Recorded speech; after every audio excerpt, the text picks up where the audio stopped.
Your mom and dad. Your mom and dad. Your mom and dad. Your mom and dad. Hello, welcome home. Ooh. It's your mom and dad. Hello. Wow. And look at us looking absolutely dapper AF. If you're not on YouTube right now, we are Bachelor ready. Like, please, like, look at the drama.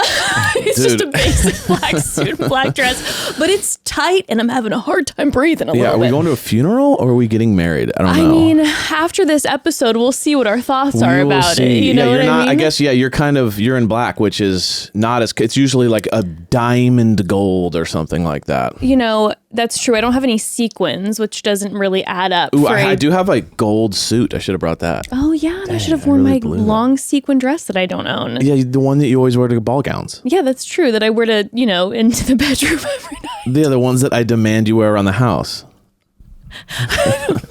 Instead, I have my funeral fit going on, to mourn another season. Yeah, no, funeral fit. I actually have to say, I did enjoy this episode of the first episode of Zach's Bachelor season. I liked it. It lulled for a second.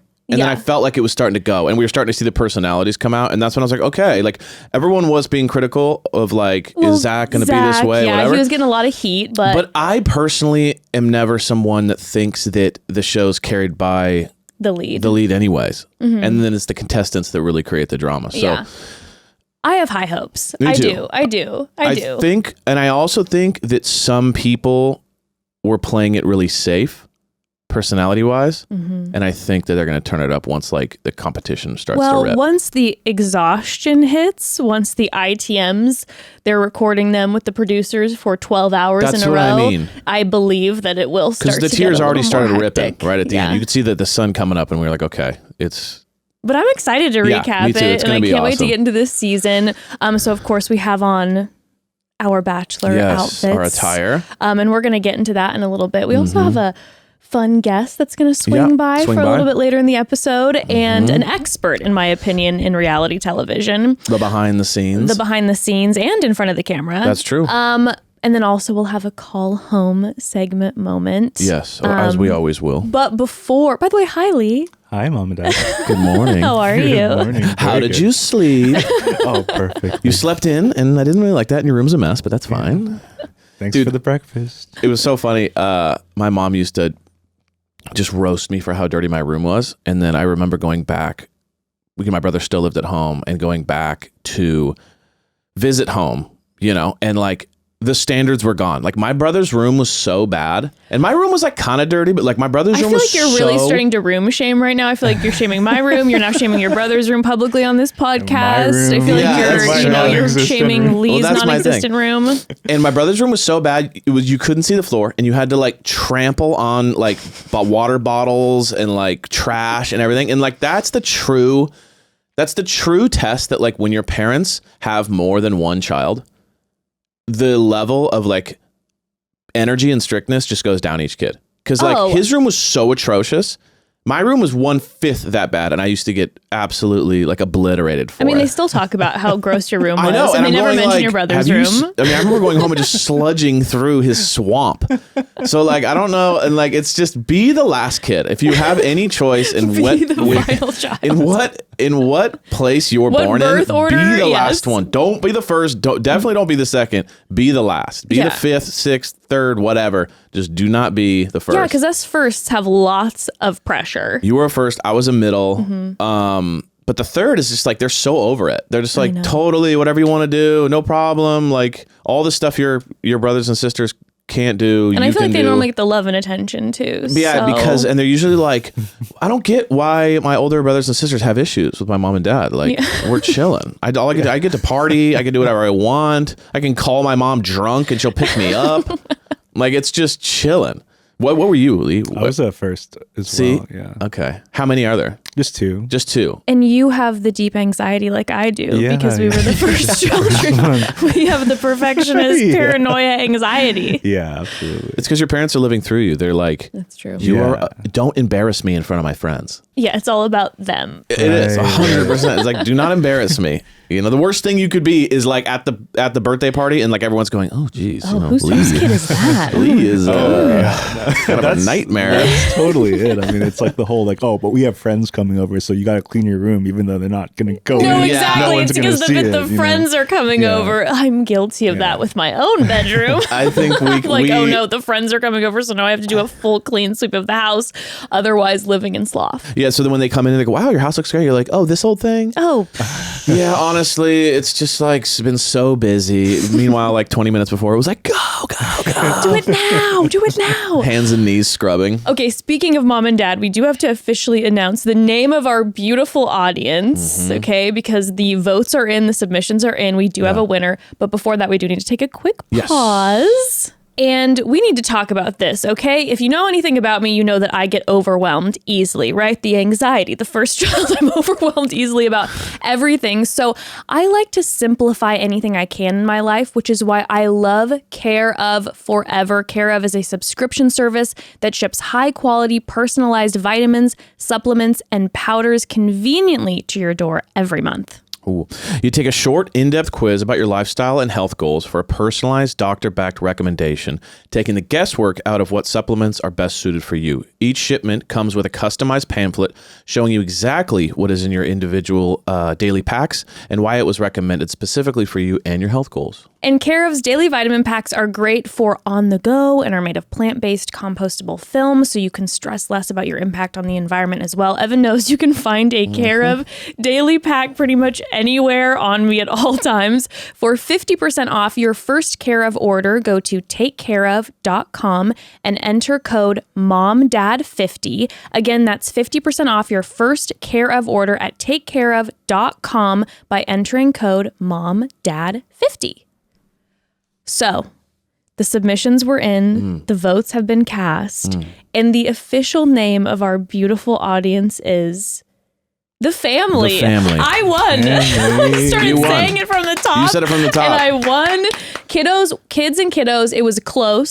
Some people were like creeped out by it. They're like, I don't think I like it. Yeah, they didn't like okay, it. But you know, so the mass majority of the votes were for The Family, Ambrose fam. I like The Family because it feels kind of like a mafia thing, like gangster family. Here's the deal. I used to, on Chatty Broads, often refer to the Bachelor world as the Forbidden Family. Perfect. So now we can have beef with the Bachelor world, and it's the Forbidden Family against The Family. And you can send a cousin to do something, to deliver a message. From The Family. How you doing? From The Family. So now you're part of our family, and we're The Family. The Family. Okay? Or fam. We're probably just going to call you all fam because, you know, that's cozy. And I like this idea, too, that when you're in the family, it's hard to get in. Yeah, it's and hard then to once get you in. get in, once you're a trusted member of the family, you know, even the way we're dressed right now, very The Family vibe. You know, you're in this Mom black and dress. Dad got your back. Let me tell you something. We'll protect you over anything, my love. And you come in, you sit down at our feet, and we go, "What's bothering you? Tell us about your week. Tell me. Tell Mom and Dad about all your hardships. You got questions, you can call home anytime. I got a buddy who works for the sanitation business. He'll take care of you. You know what I mean? So I dig this. For the family, okay? The family. For the family. I love it. I love it too. A cozy, but like a little bit of fear. Yeah, a little bit of fear, mostly cozy though. Just don't mess with us. So thank you, fam, Thank for you, fam. voting.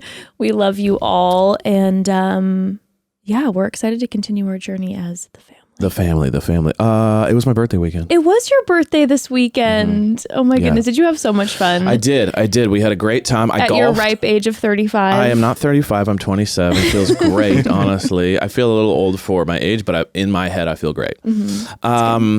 So I golfed with my brother. Yes, you did. Which was awesome. You called me, Lee, he called me halfway through his golf session. It's called a round, babe. His golf, a little treat. Don't embarrass me, babe. He called me halfway through his golf round. And here's the thing about Evan. Evan likes to have a beer now and again, but Evan does not. Evan does not get drunk. Like, it's just, I don't see him drunk. It is a rare occurrence. But And if I am, I deny it. That's true. He always does deny it. And Like any real dad, by the way. Like any real dad. My I don't dad's the know. same. My dad's like, how you doing? It's like, Dad. And he's like, I'm not. I had like one beer. I'm like, Dad? You're slurring. Stop. They can never get drunk. They're only a little buzzed. That's Yeah. the max yeah, that they'll admit to. You can The never max. admit weakness. You know, it's No. like, I'm fine. I no problem. I can take care of everyone here right now. You're like, you don't even know where you are. If a meteor hit the earth right now, I'd be able to take care of this entire family. No problem. I know exactly what to do. Okay, so I called you. So Evan called me. Well, he started to FaceTime me many times in a row, like over and over again, to the Yeah. point where, I mean, I hadn't seen you in only a few hours. So I was like, is there something wrong? Yeah. And I was getting in the bath and I knew he was with his brother. So I was like, I tried to then call him. I'm like, I'm not going to answer a FaceTime in my, fourth bath of the day. And he then just keeps FaceTiming me, and I'm texting him. I'm like, Evan, I can't FaceTime, but you can call me right now. And then I finally get a hold of him because Yeah. he's not picking up my calls. And Evan is quite enjoying his birthday. I was just like, what's up? Like, Literally, it was like a flashback to like the 21 era. It was like, hey, babe, Oh my just God. giggles. So I saw like there was a time when I looked down at the ball and there was like 4 balls, and I was like, wait, how did I put 4 down here? Like, it was. And I knew that his brother was driving him to our dinner later in the evening. And I'm like, Evan, you're going to be struggling. And Lord Yeah. knows if it's his birthday dinner, I'm keeping him up until the wee hours of the morning. It was. So then we did a dinner afterwards with just a small little dinner, and then just at the house having drinks, hanging out. I'm down for the party. I'm down to have a good time. Here's the difference, though. Jess is built very differently. Jess has a weird ability to not get tired at night. Like, normal nights, she's in bed early. She's tired. She's the first one to bed. Like, it's nothing. When it's party time, this If there's girl people around, I can go all night and then never go to sleep. So it's 4 a.m. and my head is on the table, like literally, like I fell asleep in my hands at one point in time for like 20 minutes. And then I would like pick back up in the conversation, and she's like hitting me. She's like, wake up, wake up. It's your birthday. You got to stay up. And I'm like, babe, it's over for me. I was feeding him McDonald's, shoving cupcakes in his mouth. I'm Yeah. like, you must stay awake. Jess killed it though. Jess did it amazing. She had an awesome dinner planned, and then I came into the house after golf, and there was charcuterie board, and she looked incredible. And then we went out, had a good time, came back. McDonald's, like when it's 2 a.m. and you've had a couple adult beverages, the number one thought in your brain is like, McDonald's, right? That sounds pretty good. It was already like delivered. It was amazing. She killed it. We had a great time. But something I did want to bring up, which is my brother. So I slept out in the front room on the floor. No big deal. It's because my best girlfriend spent the night too. Yeah. And so obviously we had to have a slumber party. Right. So there was a slumber party going on. My I bed love was a slumber absconded. party with my bestie. My brother's on the couch. I'm on the floor. On your birthday. On my birthday. My other It's buddy your birthday, is. and I'm like, get out of Yeah. our marriage bed, Yeah. sleep on the ground. No. My best friend's coming and we're cuddling and we're having fun chit chat. And her best friend's like basically one of my best friends as well. And so I just relinquish all control when she's around. I go, whatever you want, you get. And my other buddy's in the studio sleeping. So like, there's just no room. Right. But my brother in the next morning, he's like, bro, like you don't snore. You are ripping. Oh my God. And it's not a new development, but the severity is a new development. It's bad. It's bad. The snoring is bad. I'm turning into like, did I snore last night really loud? No, I don't think so. But the snoring is turning into like old man dad. Like your dad, you hear your dad down the hall and it's just like, go. You're like, dude, is there like a motorcycle being started up next door? Or is like dad just ripping it again? I got to figure this out. Yeah. Like, I don't know what's going on. No, please do. No, it's because insane, I'm losing dude. so much sleep. I honestly think this podcast is going to end because we're going to get divorced because just of my because of the snoring. snoring. So I did a little research Okay. on like, what are my options here? Mm-hmm. And I'm sure there's surgeries. I'm not super interested in that currently. well, they might be. I mean, will give me a couple months. I might be. And then there's like, the machines, You know, and I'm like, Yes. I'm not ready for the machine yet. I'm not ready to like be hooked up, you know, because I that's understand a real that. jump. I also feel like that would frighten me in the middle of the night. If I was just quite like, often. push the word, and I was just like, Jessica, get me some water. Anyway, so there's this. So I did some research, and the quickest thing you can do apparently is to tape your mouth shut. Because most of it has to do with open mouth breathing. Oh, because you're not a nose breather. Oh my God, this is huge on TikTok right now. It's exploding on TikTok. So I even there's a link there, Lee, you can pull up. This stuff's called hostage tape, which is terrifying. Scroll down. Wait, it's not a kinky thing? Look at that. Look at how terrifying that is. What? Go up a little bit to that picture, and it's just tape for your mouth that sticks on, so that you don't mouth breathe while you're sleeping and you snore. This but doesn't they're feel But legal. they're leaning into like this terrifying. No, I don't like- like this That's at what all. I'm saying. No, I don't like this That's at all. insane. I thought this was going to be kind of like a fun little BDSM vibe. This is giving me the absolute creeps. But like, but then but it just says, sure, you can buy cheap tape that might work for some of you, but most of us with hair and strong jaws, cheap tape doesn't hold. You need something that stays, whatever. So it's like, it's called hostage tape. I'm going to order some and I'm going to try it out. Oh my God. And I want to see if it works. Because if this fixes it, I don't know what to do, but like, maybe this will fix it. I don't know about how I feel about having you taped up next to me in bed. Well, you know you like that. Babe, all you need is one more little piece for the mouth. You know, when I'm bonded to the bed nightly and you've chained me down, don't act like you don't like it. What are you talking about? And we'll see how it goes. The pictures on here are insane. So if it works, I mean, what if it does work really well? I guess I'm the tape guy now. I guess. The ripping off process seems so painful to me. Not ideal, but I No. mean, 8 hours of What if snore-free you're just going to be sleep for you. chapped all the time? Just a big around your mouth, you're just going to be chapped. True. Okay. So what's worse? You know what I Yeah, mean? well, no, what's worse for you? I'm not sure. Kind of having a taped up like I guess we're going to have to bondage husband? experiment. Yeah, so we'll see. Anyway, this is my first kind of foyer journey into foray. foray. Thanthank you, Lee. Foyer Foyer is the Yeah, the- first part in a big building that you walk into. Right?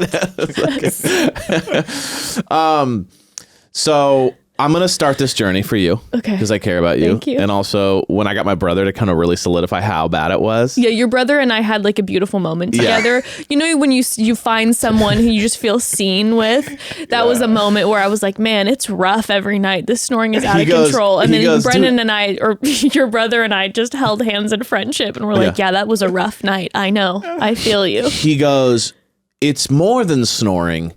It rattles. It does rattle. And I was like, what does that mean? I mean, the building's shaking. I And was you know, like, we live in an old house. I shouldn't talk about this because this will really ruin my like slumber party game. But I know Lee, you were gonna have me over to sleep over tonight, so yikes. No one's gonna want me to sleep on their couch anymore.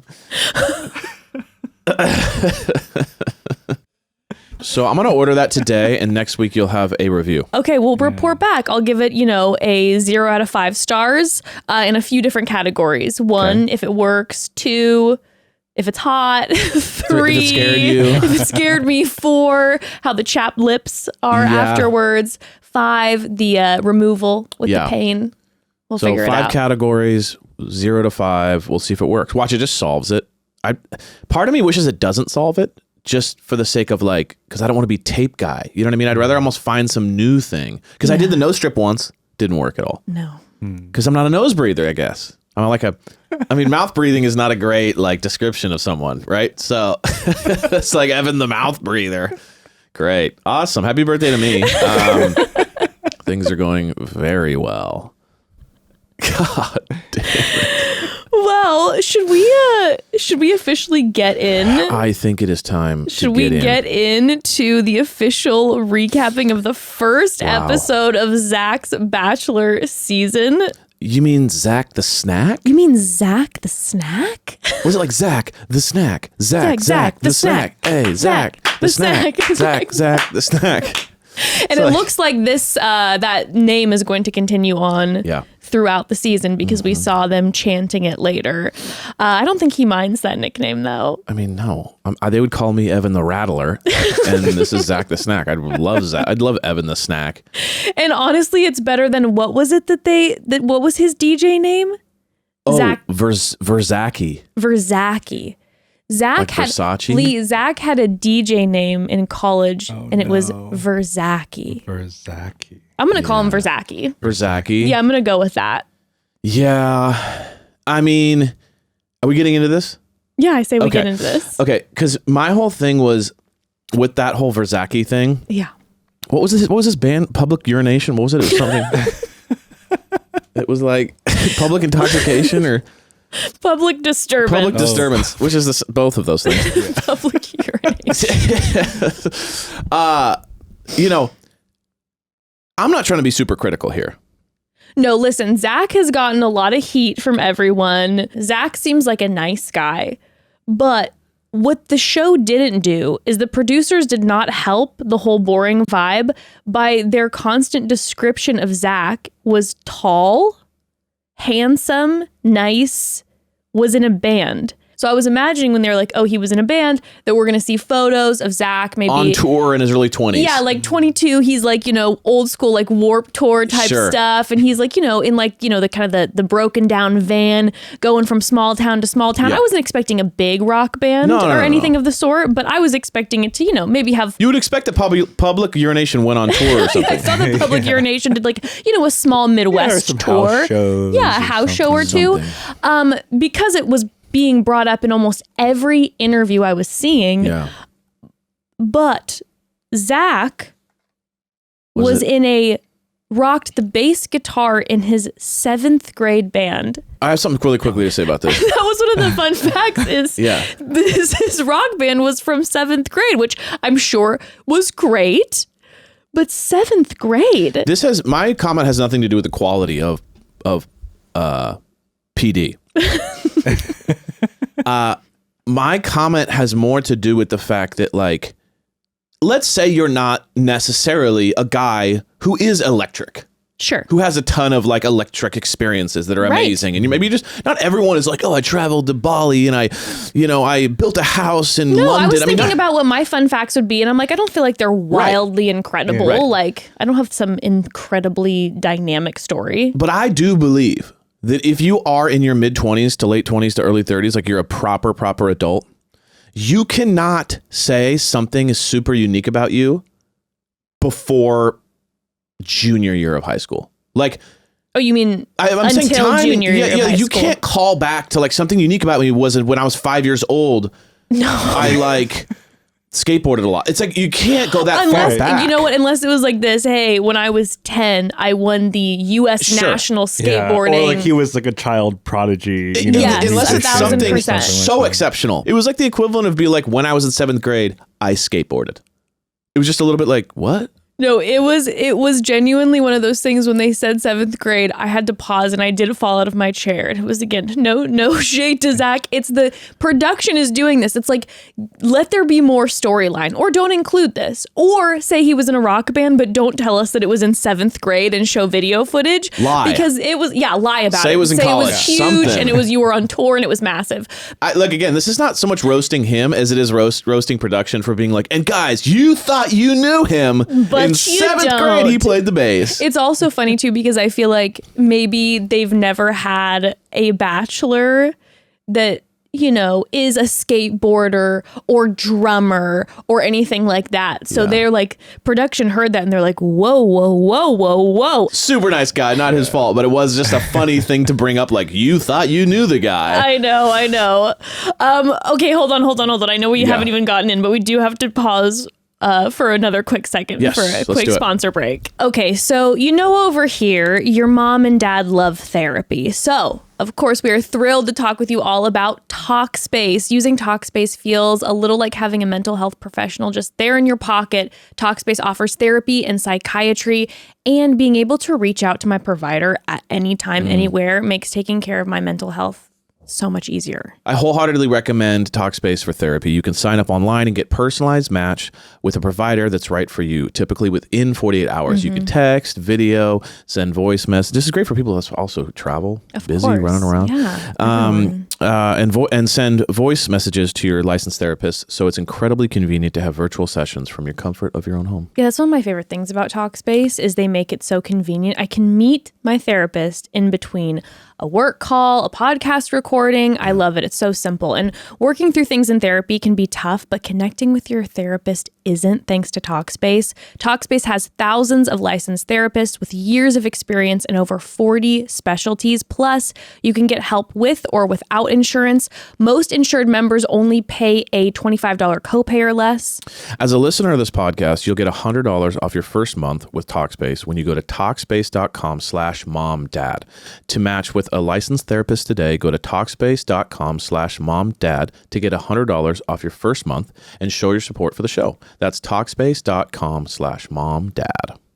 Okay, so I get messages all the time on my Instagram asking me about how my hair started growing after I've shared previously about my hair struggles. And for me, this is it. It's been Vegamore. I have tried so many different products, and once I started using Vegamore, that's when I finally saw a change. My hair started growing, and it's been stronger and healthier than it ever has been in years. I'm so grateful. Yeah, it does look great, baby. You actually, Thank you. It looks incredible. Vegamore's clean and vegan approach to hair health uses smart botanicals that promote visibly thicker, fuller, longer looking hair. They also do not use harmful chemicals. All their products are cruelty-free and never contain potentially harmful chemicals like parabens or hormones. Okay, let me tell you about the Grow Revitalizing Shampoo and Conditioner Kit. They work together to create visibly thicker hair and improve hair from the roots. So you just massage the shampoo into your scalp for 60 seconds and then follow up with conditioner on the lengths and the ends. It's as simple as that. And personally, that's been the gem about Vegamore for me.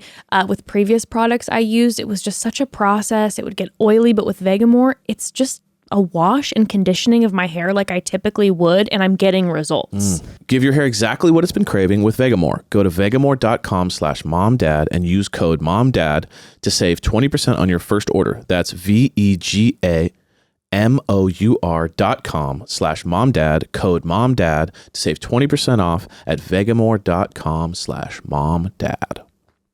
Okay, so officially from the top regarding Zach, Yes. I'll say this. Okay. First of all, I do feel like Zach is doing a really good job being a good sport with all of the criticism, coming through. And I have to say, after watching this episode, he was letting us know a lot that he was really looking for love in his best friend. And I do believe it. I do too. I don't often fully buy it, but I do believe it with Zach. To his credit, I do believe it. And Jesse Palmer was letting us know from the start. He's like, Zach is here for love and love alone. Okay, that's why we chose him. I also think that's but maybe I do believe it. I do believe it. Yeah, I also think that's why maybe some people can call him boring because he's genuine.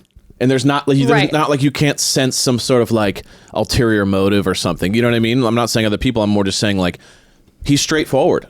And he seems to be pretty honest. And so... Yeah, I think he's a pretty, low-key guy. He's a low-key guy, but I also do feel like he's just very, invested in weeding through and finding someone he really cares about. I am hoping that we do get to know him better, because I will say in this first episode, I felt like he, halfway through the episode, was loosening up a little bit. I felt like he was swearing quite a lot. Well, real quick, can we talk about this? Because this was killing me. The frick thing. You know what I mean? Like when grown people say frick... My whole body goes like, wait, what? Because it's so alien to me that either swear or don't. But the frick move. Well, people aren't okay with swearing, then they have an in between. But it's funny because he goes, oh, frick, and then all of a sudden he goes, fuck. And then it's like, wait, what is it? I think you pick one. It's hilarious to me. He's like, oh man, I'm freaking scared. But I was surprised that he was swearing as much as he did. I thought he was a frick guy. And I felt like he was joking a little more than we've seen. He loosened up. He was loosening up. So I do have high hopes that we're going to see maybe this different side of Zach that we haven't before. Everyone was a little tight in the beginning. Yes. And then we started seeing people loosen up. Yes. So I think after a couple episodes, I really think people are going to start to become themselves for better or for worse. Well, they brought Sean Lowe in at the top to help Zach really become himself. The and to really politician. know. Zach Lowe, the golden boy, as Game of Roses refers to him, the politician. He just reminds me so much of a politician. He's just like, good evening, Zachary. Fantastic, I'm here. If you need any help at all, I would love to be of assistance this evening. He's so like professional and like, Yes. he's a little tight as well. He definitely was like the perfect, like nothing was wrong. Well, they had him come in, and of course, him and he met his wife Catherine on the show years ago, and him and Catherine have been together. Yeah. They said 10 plus years, 3 children, so it really worked for them. Now, I will say there was a moment I know what you're gonna bring up. I did look at Evan, and I was like, Evan and I, by the way, we weren't speaking during this because we're like, we have to save it for the pod. We watch it together, but we don't speak Yes. intentionally. But there was a moment when I looked at Evan and I go, I get what he's saying, but also don't say it. Yeah. Because at one point when Sean was discussing the process with Zach, he let him know that, he knew about midway through that Catherine was going to be the one for him. She may not have fit his type at the beginning. And he hit that. Yeah, she wasn't my type. What does that mean? And I'm like, you know what? Here's the thing. If that's the truth, that's the truth. But if I'm the partner sitting at home, I'm like, do you got to share it with America? Yeah, I don't think I needed to know that like you didn't like me at first, but I grew on you. You didn't. I don't need to hear that. Right? That's not like the love story you kind of want to repeat. I was a little bit like, Sean, those are inside thoughts. Inside thoughts. Keep them inside. I didn't like her, but she really wore on me. And now we have 3 kids. You're like, okay. I know what you're trying to say, but I don't think that's like the gleaming review. But then I'm like, okay. And then he let Zach know. He's like, maybe that'll be the case for you. Maybe it'll end up being someone who's also not your type. Yeah, it was like... I was like, stop. I was like, no. Just stop. Okay? Just stop. If you were on the show and you were like, yeah, I was never on The Bachelor, but I'm here to give you advice as a married man. I'll let you know, knew Jess for a long time and didn't really think of her in that way, which is true. The truth of the matter is that This is why Jess is talking about it. She's like, because I know what it's like. because it's a goddamn trigger. No, but I'm like, Evan and I were friends for years, and I was at a crush, and Evan didn't feel that way about me until later in life when we were a little bit older. But if you would go You on... grew on me. But if you were to go on... That's why I call you my fungus. My little fungus.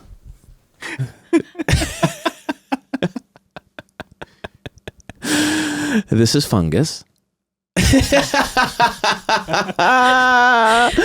gonna start calling you my fungus. This is the rattle. Oh my! The rattle and the fungus. We pee the bed and we have rooms. And by the way, let me interrupt you. This isn't quite true. It's not like she grew on me. We always had amazing chemistry. It's just at the time she was always dating someone, so I always kind of turned my brain off to go there. I was friend vibe. But this is my point. Don't set me up to be that way, all right? No, what I'm saying, this is the point. It's okay if that's the truth. I think true. that's the case. Okay. I think that's the case for a lot of people. And I think that's actually... It's actually can be really beautiful sometimes because you're actually getting to know someone and you're like, oh my God, now I'm falling in love with who they are. And it's so good. But most rom-coms are like that. Yeah, where it's 100%. like at first they don't and then they do. 100%. Write yourself off as that, main Call character. me the rom-com main king. character guy. Sue me. But what I'm saying is that that was how we were. But if you were to go on national television and be like, the one thing you say about me That's true. is that like, yeah, she wasn't my type and I really wasn't into her for years, but then eventually she grew on me and I fell in love with her. I'd be like, could you choose something else to say? Yes. Could you be like, she captivated me from the moment I saw her, she took my breath away. Just lie. Okay. Yeah. All right. That was kind of funny.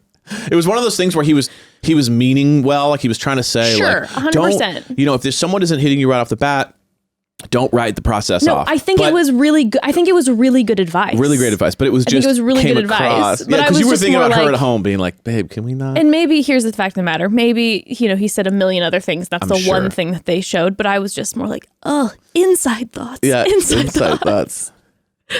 But anywho, then after that, we get the women's intro packages, which I will say, if you were a viewer of the show, I think it's been a minute since we had proper intro packages for some of the contestants. For a little while now, I believe post the COVID times, they've been packages that have, we talked about this a little bit in our cast bios with Game of Roses. Chad had mentioned that it was a lot of intro packages that were just the contestants filming themselves like on a Zoom or at home on their iPhone. It's been a minute since we had like the full camera crew doing the proper intro package. So I have to say that kind of brought me back to some of like the seasons where the numbers were exploding. I was like, okay, so we're doing the intro packages again. And they showed a lot of intro packages for different women. Is there anyone that was like popping out to you? I'm trying to think if anything jumped out. I mean, everything was just like, Brooklyn on the horse and doing all the barrel racing kind of showed, you know what I mean? You could tell like they spent time. It wasn't like, there were a couple that were really fast, but then there were a couple where they kind of spent some time with them, which got me more invested in them, which allowed me to start forming opinions and start catching a vibe, which was, I felt effective. I felt like for me, like immediately the women's intro packages that popped for me were like the people that I was enjoying immediately. I really like Charity's energy. I feel like Charity seems like an amazing person. I just really like her energy. I feel like she's going to go far. I feel potential Bachelorette energy from her. We shall see. Well, she's kind of like the perfect person a little bit. You know what I mean? It's like gorgeous, kind, sweet. Oh, and I happen to help kids with trauma as my job. You know what I mean? Like, seems like an amazing person. It's like a movie version of what like a good person is. And she just has really like amazing, great calm energy. Great energy. Like I feel like if I was a lead in the house, I would be super drawn to a personality like Charity's because there's so much stress going on that someone who's just very like centering and grounded, I'd be like, please, I want to talk to you more. Like you. I think if someone chooses a job centered around trauma and stress, you gotta be like a rock. Yeah. She's like, I don't want to work right now. Okay. She's like, I'm trying to come here to find love. I'm really not looking for work, but now I'm in this situation where everyone's dealing with trauma. She might become one of those like, therapists for the show. You know how like there's always a couple people that end up kind of being everyone's therapist. She might end up being that person where it's like everyone who's troubled comes to her and she's like, I can't figure it out. Please help me. Like, gotcha. Also Katie. Katie stuck out for me. So Katie was the contestant who was like, I was cheated on, and then was like, oh, look, there's my ex. And she pointed to a trash can. Oh, that was hers. Okay, I'm mixing up. Yes, that was a good move. She's like, oh, my ex is here. That was a great intro package to me. It right away is like, she's fun. She's funny. We know a little bit of her backstory. We know that she got cheated on. So obviously that's going to be a conversation, of course. But then like there was the humor thrown in. Yes. And I really liked her vibe a lot. That. That was good. And then of course Brianna coming in with America's first impression rose already, which was an interesting dynamic that I'll bring up when we discuss the women all arriving. What do you mean? With her dynamic, not her as a person. I think she's amazing. It's more like it's I don't know, the way I feel about that audience contestant rose thing. Interesting. I can get into it if you want. Sure, why not? My whole thought is like, I think it's great that she gets to stay around for another week, but I think it can really mess with your head because he didn't choose the rose. America did. Right. So in your head, you're like, oh, I feel safe. I feel good. But you need to remember that you're just as locked into his mind as every other person. Like, you know what I mean? Like you still have to prove. Right. Or you're not prove, but you still have to connect in some way because you know what I mean? Like it's just the audience likes you. Yeah. That doesn't mean he likes you. So like you have to still like she made a good point by saying like just because I have this rose, I'm still going to put the work in. Yeah, no, she right away made sure that she sat and spoke with him and was like, hey, just FYI, I want to let you know. And she told him that. Yeah. To be honest, if I would have been in Brianna's position, I probably would have been like, just sitting back, like smoking, like good luck, ladies. Just like, fuck all you. I've got the rose. I'm chilling. I'm going to go take a nap while all of you are up until 7 a.m. I'm going to relax. I might have done that because it's just so stressful. I'd imagine that first day that I might just want to kind of kick back and be like, all right, I'm not trying to make any enemies here first night. I'm just going to chill. Yeah, like as happy as I am that she got that rose, and I think she deserved it. I thought she did the best job in those first 1,000%. impression. I thought she was smooth. She was awesome, kind, everything. I really like her. But am actually kind of afraid for her because I feel like that puts a weird pressure on them to have a connection. True. Because now the whole audience is being like, well, we chose her for you. We think she's amazing. What are you going to do now? Yeah. And what if he's just like, true. oh, we don't have no connection. I don't really like her at all. Yeah. Now he has to kind of like take a deep breath and go, oh, by the way, I'm going to let the entire audience down that this isn't going to work I'd out. also Like be there's kind of an wondering- awkward pressure on him and her to like make sure. It's almost like if your parents go, you're going to love this person. And then you get together and you're like, I hope this works, Yeah, or your else friend everyone's going to be sets you up. disappointed. The friend sets you up on a blind date. Exactly. We're like, Lee, we have an amazing person for you. And then we're just waiting to see how it goes. And you're like, that was not, she wasn't my type, but I don't know, maybe eventually I'll fall in love with her. And now we got to, yeah. Maybe she'll grow on me like a fungus. I don't know. But you know what I mean? Like it's kind of I don't know how I feel about it if I was her. I'd be like, I'm kind of glad to stick around, but I'm also kind of like, now we have to connect. Or like, I would be, it's interesting you're saying less this. I organic now. hadn't thought about that, but I guess if I was Brianna, I would probably be a little more like hyper aware of that when we were together. Like, is this genuine how he's feeling for me? I would be in my head more.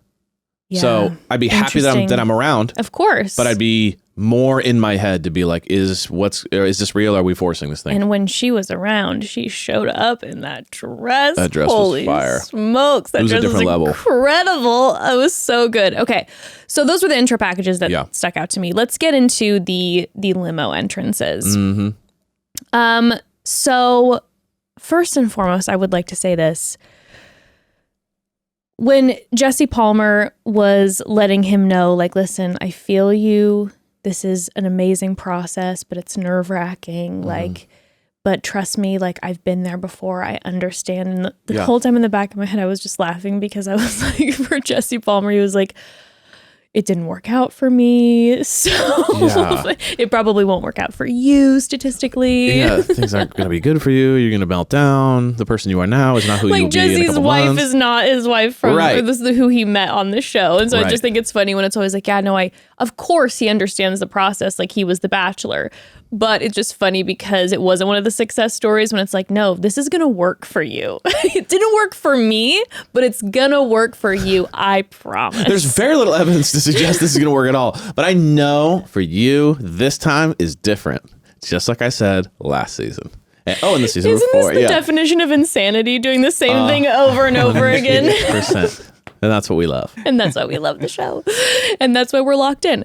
Okay, so limo entrances. I'm beautiful. I'm confident. I'm strong. I'm beautiful. I'm confident. I'm strong. Yes. Those women rolled up in that first limo chanting a mantra together. They were unified front. Do you think the contestants are going to get along this season, or do you think that there's going to be a good amount of division in the house? Because they're starting this off chanting as the limo pulls up with a mantra together, unified front. I think a lot of them will get together. I can already tell 2 or 3 of them are going to start rubbing people the wrong way. Who do you think?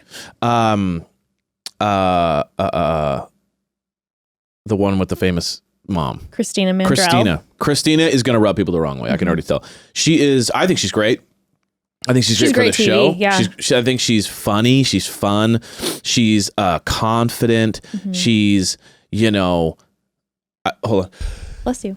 Hold on, I might have another. I'm good. Okay. I think she's got a lot of like pizzazz to her vibe, but I also see her kind of making little comments here and there, and the way that she like bites her lip when he walks into a room, like I can just already tell. That was wild. And then she stole him away, and they like made out in the party bus, and then she's pouring champagne in his mouth. Like I can just already tell that energy. There's going to be some girls who are trying to play this thing really safe and perfect. And I think that she's going to be like, screw that. I'm going for it. And people will get tweaked. Yeah, because she came in first episode, and I agree with you. I found her to be very entertaining and quite fun, and I liked her energy. But she definitely walked in and like took over the house. Like she became the leader of the house immediately. She was the camera, when they were having moments with Zach's toast, they just kept focusing in on Christina, Christina, which also lends me to believe I know we'll get into it for the preview for the upcoming parts of the show series, but I don't think she'll stick around for a long time because I feel like historically, a lot of times the person that they're really focusing on the first night ends up having a big storyline in the first like 2 weeks and then is gone. Like my guess is that she's going to be the quote unquote early villain that the people are going to have a problem with, and then she's going to leave early. That's my guess. Okay. Yeah, because even in the beginning, she walked in, with the party bus, and I want to say it was Brooklyn said something, was like, she was like, oh, I didn't know what was going on. I was like, oh, is there like a truck driver? And she goes, have you ever seen a truck driver that looks like this? And I was like, okay, there's going to be some vibes. There's going to be some moments. And I thought that was funny, but I'm like, I definitely get that, like in a high tension situation where all the women are looking around and everyone keeps saying, oh my God, everyone's so beautiful. Oh my God, everyone's so beautiful. Tensions are high, and that comment might rub someone the wrong way. Yeah. And even just the way that she responded, like if you were playing it safe, you'd be like, oh, I know, right? That'd be funny. Instead, she goes, have you ever seen the one that looks like this? So it's like, when you're like, I know I'm good looking kind of vibe. I'm like, oh, you're going to rub people the wrong way. I already see it. Well, with the limo entrances, we'll see if there'll be a united front or not. I will say it would seem more like a united front if everyone was chanting, we are kind, we are confident, we are beautiful, instead of I am. Yeah, we are. Yeah, exactly. We are a united front. We are the Church of the Bachelor. The producers will not break us. They will not. We are together. Their eyes are rolling back in their head. Lord of the Flies 2 hours later. Doing a blood ceremony or something. Okay, before talking about the limo entrances, like the specifics, I will tell you this, Ev. I was real disappointed with these limo entrances. Yeah, what the hell? I feel like no one, like there was like one or two interesting ones. I feel like, okay, it was one of these things. I think the limo entrances were good in like an actual good way for a lot of women. Like I think a lot of women came out and had like a good line, but it wasn't like flashy. No, I think Vanessa maybe was the only one that had. She was the one. Wasn't Vanessa with the one with the Baton Rouge? Oh, Vanessa, yes. Yeah, yes, doing the horn, and she comes in throwing the beads, and there was like a little bit of fanfare. Awesome. But again, not crazy. And also party bus, but again, walked up a party. It wasn't like I thought Brooklyn could have ridden in with a horse, thrown him, lassoed him. Missed opportunity. It was just like walking into a high in Brooklyn. It's like, lassoed Zach. Yeah. Just got him. And he's just dragging him on the cobblestone. He's just like. No, yeah. I wish she would have came in, lassoed him, and then he's like, what? And then she takes off on the horse. You know what I mean? And the guy's like, ah! And all the women are screaming, no! And then she's like, he's mine now. Giddy up. He's like in the dirt, in the dirt, like, just one of those, something mellow, something casual like that. Yeah. There were so many missed opportunities. Like I thought Ariel would come out in I think she says it's Ariel, but in maybe an Ariel mermaid costume to like help remember. There were just a lot. And I felt like typically we have at least like 8 really over the top entrances. And usually 1 or 2 like where they intentionally do the non-cute thing where it's like, oh, I'm in a bubble, or like, you know what I mean? Some crazy thing where or they're like some mascot and they never take the hat off. Like, remember Rick? Right. Let's not forget Rick, who rolled in as a head on a table, and he stayed in that goddamn table for hours. Now, I don't think he wanted to, but he went all in. He went all in, at least from the top, by his will, to roll in as a head on a table. I would have loved to have seen just a couple absolute, just like, yeah. There weren't any. Nothing. No. Everyone just came in like, I mean, yeah, I don't know. Maybe that is a sign that more people are taking this seriously. I was going to say, I feel like it definitely created the energy for this season. Whether I like it or not, I'm still not 100% sure. I do feel like they're really trying to push the right reasons, Zach, that there will be love this season and it will work out for the first time in a long time. I think that's what they're really trying. They're like, listen, the numbers are tanking. The audience is upset. And we haven't been listening to the audience, even though we said we were going to in numerous ways. And I think they're like, let's try try to make a real love story. Yeah. But the thing is, I'm just like, can we not find the balance between the comedy and the love? Like, let's make it comedic and fun, Right. and also have the love piece. Like, I feel like My God. prediction is that the show will be boring for the first episode or two because they're going so serious. But what I think the super serious thing creates is more investment emotionally. So I think that what will happen as the season progresses, these women and Zach will be taking this so seriously that they're going to be so heavily invested that when drama happens, it's going to be like brutal because they're thinking they're like in love early and they're going to be connected early. Like, even like just how legit real drama. that's kind of what I'm saying. Like, not like a planted fake suitcase not drama. Exactly. Not Yeah. fake. So I think we're going to have like people who are in love quicker and earlier because they're more serious about this process. And then they're going to be like, we're going to see much more crying. I bet. It's think full you're probably sobbing. right. How could this happen to me? I thought we were together earlier. Yikes. I don't know if I want that.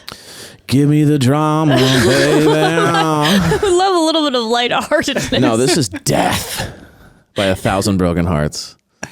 Well, the first limo entrance, and we'll go through most of them. Some of them went by so quick, but Jess comes out first. Yeah. Jess immediately, I looked at Evan. That was one of the few times I talked. I was like, this is a woman. I know she's from Florida, but I was like, this is someone at one of my Silver Lake coffee shops. Yeah. She's a little hipster. Yeah. She's adorable. She's adorable. Absolutely adorable. She's quite nervous. They do have a conversation later. Very young. Mm-hmm. I mean, it looks young too. I would say that's more because he's 26, she's 23. Yeah. But she gives the energy of someone who's much younger. Yes, she's youthful. She's youthful.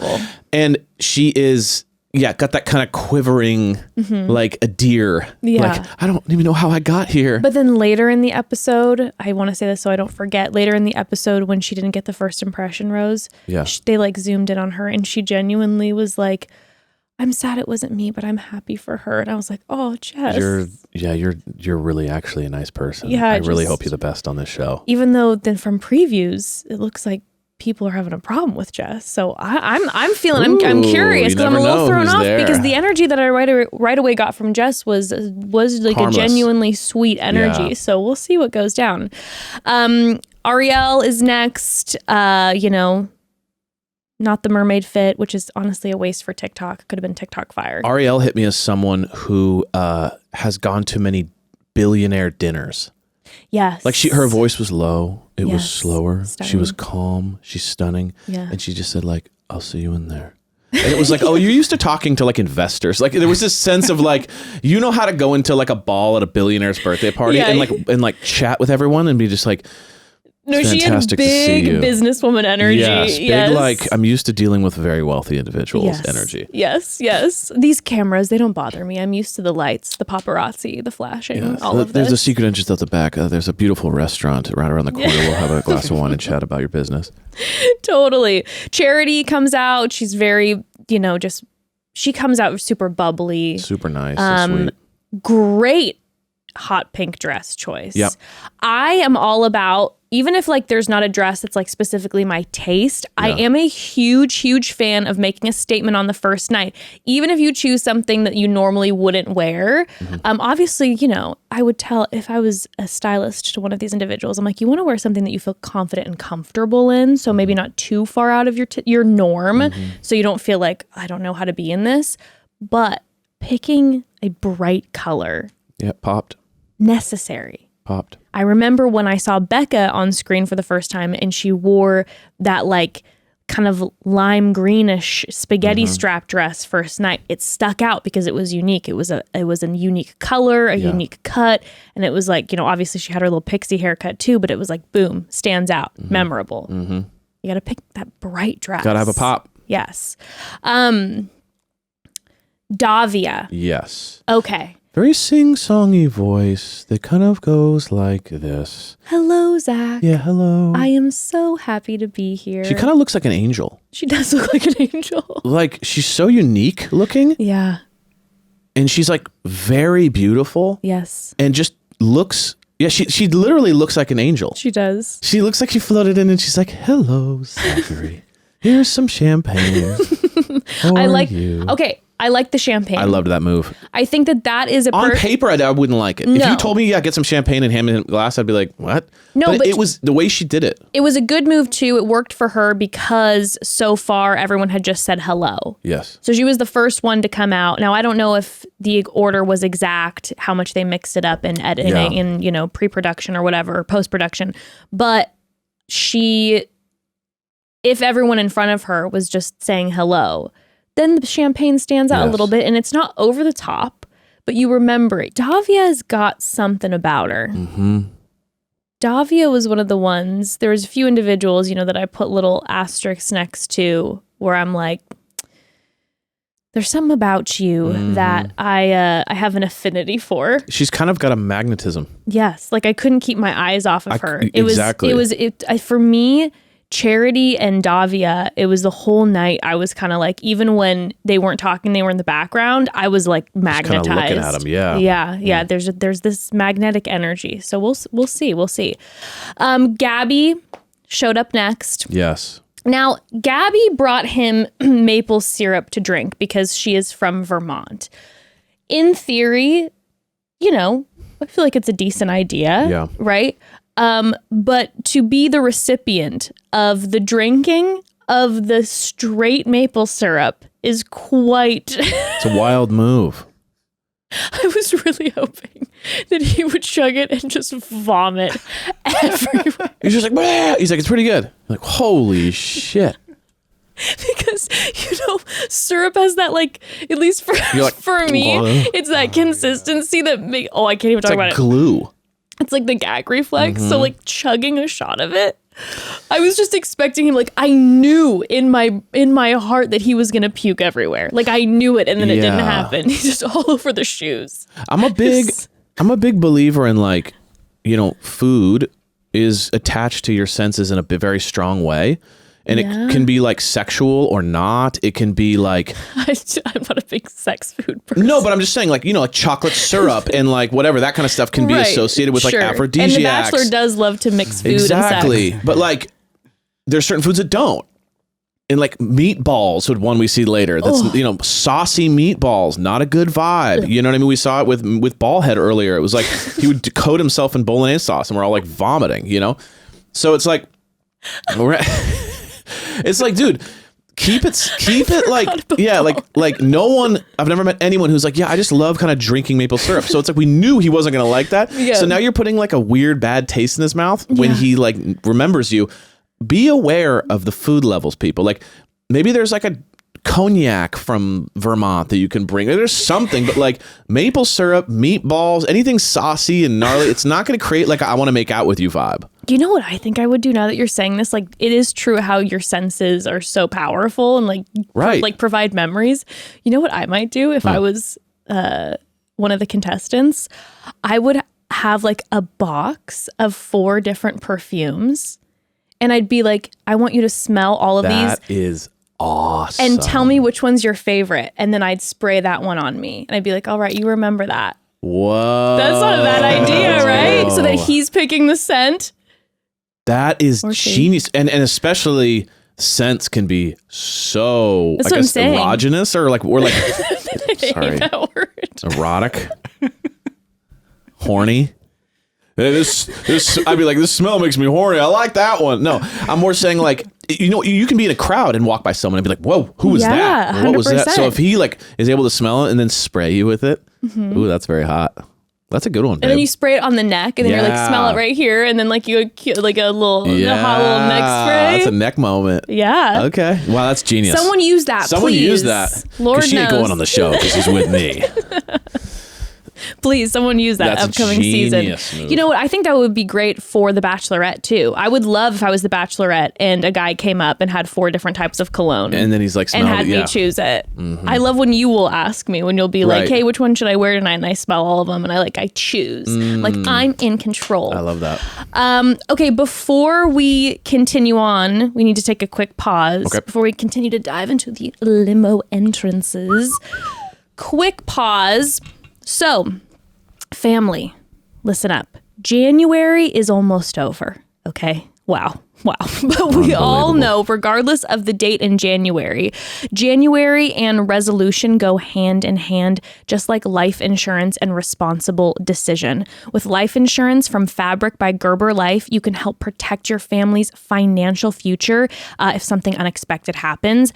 As a parent, let me tell you, this is so truly important and hits home for me and us, and I can't express seriously how important it is. Fabric was specifically designed to give parents like us affordable term life insurance, plus wills, access to college saving funds, and more tools to help protect your family's financial future, all in an easy online experience. Fabric was designed by parents for parents to help you get a high quality, surprisingly affordable term life insurance policy in less than 10 minutes. Yes, 10 minutes. Life insurance can have a bad rap for being complicated, but Fabric makes it easy to apply with its seamless digital experience. It's all online and all on your time. And if you need extra support, Fabric's team of licensed insurance agents can answer questions along the way. With over 1,600 5-star reviews on trustpilot.com, you can feel confident that you are getting a high-quality policy that is perfect for your family and take that breath of relief. Plus, Fabric has a 30-day money-back guarantee,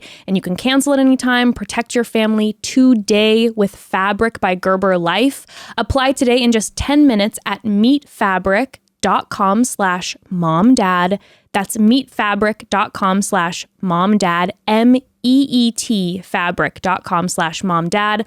Policies issued by Western Southern Life Assurance Company, not available in certain states. Prices subject to underwriting and health questions. Okay, so do you want to know one of my thoughts when I was grocery shopping the other day? 100%. What popped into my head was, why does laundry detergent come in massive plastic jugs? Like, who wants that? Huge. Those inconvenient, awkward, heavy jugs are filled with messy goo that's up to 90% water, and washing machines already use water, so why should we pay more for it? Not to mention 91% of those jugs don't get recycled. That is right, 700 million detergent jugs wind up in our landfills every single year. But it's not like you can just stop doing laundry. So our family just recently switched to Earth Breeze. Ooh, so our new Earth Breeze laundry detergent Eco Sheets look like dryer sheets, but they're not. They dissolve 100% in any wash cycle, hot or cold. It couldn't be easier. No measuring or mess. Just toss them in. Honestly, is the mess just me? Because I feel like with the old laundry detergent, I'd get that goo everywhere. It's everywhere. It was just a mess. Okay, not with Earth Breeze.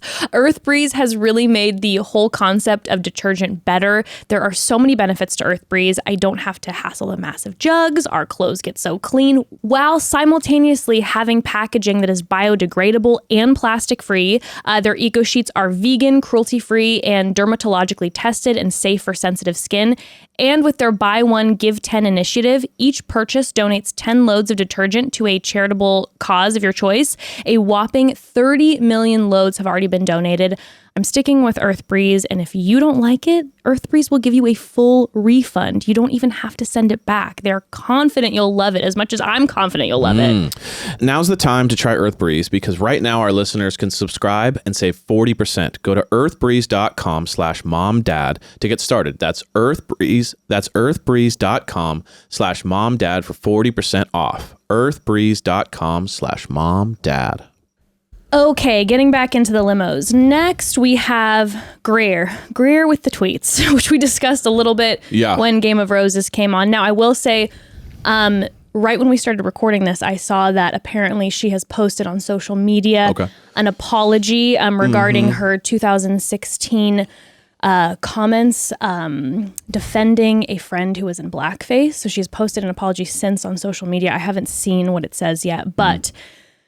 Here's the thing, okay? With the franchise, number one, casting, okay? Yeah. With the casting department, the audience we have made clear as the audience to the casting department, to the show, that we want to see change with the vetting of contestants. And they promised. They made that promise that they were going to make a change. And so the question is, time and time again, this is now happening. So are they just... not seeing this? Not doing any research. I mean, just hire someone from Reddit, honestly. Or are they just letting it slide and just continuing and ignoring it? even though they made a promise to the audience who is asking for this. And then second, in regards to production, will there be the necessary calling in conversation about this? Again, something that the audience has been asking for, conversations about growth and accountability publicly with the show. So will they now have a conversation? I mean, it looks like, who knows, but at least from this specific episode, it looks like Greer is going to go far, or is a contender. First impression, Rose. So will the conversation happen, or are they going to sweep this under the rug like they did last season, even though the audience was demanding a conversation, wanting a conversation for growth and accountability? You also had the alumni coming out requesting it and saying that this is what needed to happen. So are they going to have this necessary call-in? Because conversation, it's so important in this. So are they going to have this conversation? Or are they going to just sweep it under the rug like they did last season? So we shall see. I mean, who knows? Maybe a conversation will come up on the show. Yeah. I doubt it, but we will see. We will see. But Greer showed up with coffee. Is that a New York thing? I didn't know coffee's like I thought that was like a Seattle thing more. Like they created Starbucks there. I don't know. I'm thinking pizza maybe. Yeah, pizza. I mean, I think of New York coffee. I think of those like Greek diner cups. Right, like blue, bodega coffee. Like bodega coffee, which is like not that great. Pizza would have definitely been more of pizza, the move. Pasta, something kind of like New York. But no, coffee, I think it was a little bit like, Subway ticket, you can visit me. I'm in a big town now in New York. Like, look at this coffee. But it was very strange. I could not get over his reaction when he took a sip and he genuinely, it was like a childlike, genuine reaction of, oh my God. And it's still hot. And you brought it all the way from New York. I'm like, you mean when she flew from New York 2 weeks ago? Right. And sat in a hotel this coffee room in the lobby and then said it was New York coffee. And, went through all the processes and has been in hair and makeup or doing her hair and makeup all day. And it's still I want to see the receipt. Show us the receipt. I'm even okay if you bought the beans in New York, brought them here, brewed it at the hotel, and then brought it to him. Show us the receipt. But I don't, I just have a sneaking suspicion that coffee is not from New York. But he genuinely, he acted like he believed it. I'm like, I don't know if he's just trying to, play along, but the reaction felt very Santa Claus childlike. Yeah, but he did immediately have kind of a reaction to her. I mean, it made sense later that he gave her the rose, but I was surprised. No, not made sense, but he didn't have a hey, good to meet you thing. He kind of seemed to connect pretty early. And no, I'll get into that. I was actually quite surprised that she was the recipient of his first impression rose. Definitely. And then from there, we have Victoria K, Cheek Kisses, Madison, Oofda, he's looking mighty fine. Allie says hello. Allie's another one that I feel like is going to go far in the previews. Mm-hmm. Good energy. Anastasia. Ooh. Anastasia rolls in wearing a fucking suit. Power suit. A power suit. And never in my life have I been so Black excited. Too. Yes. No crazy colors. No.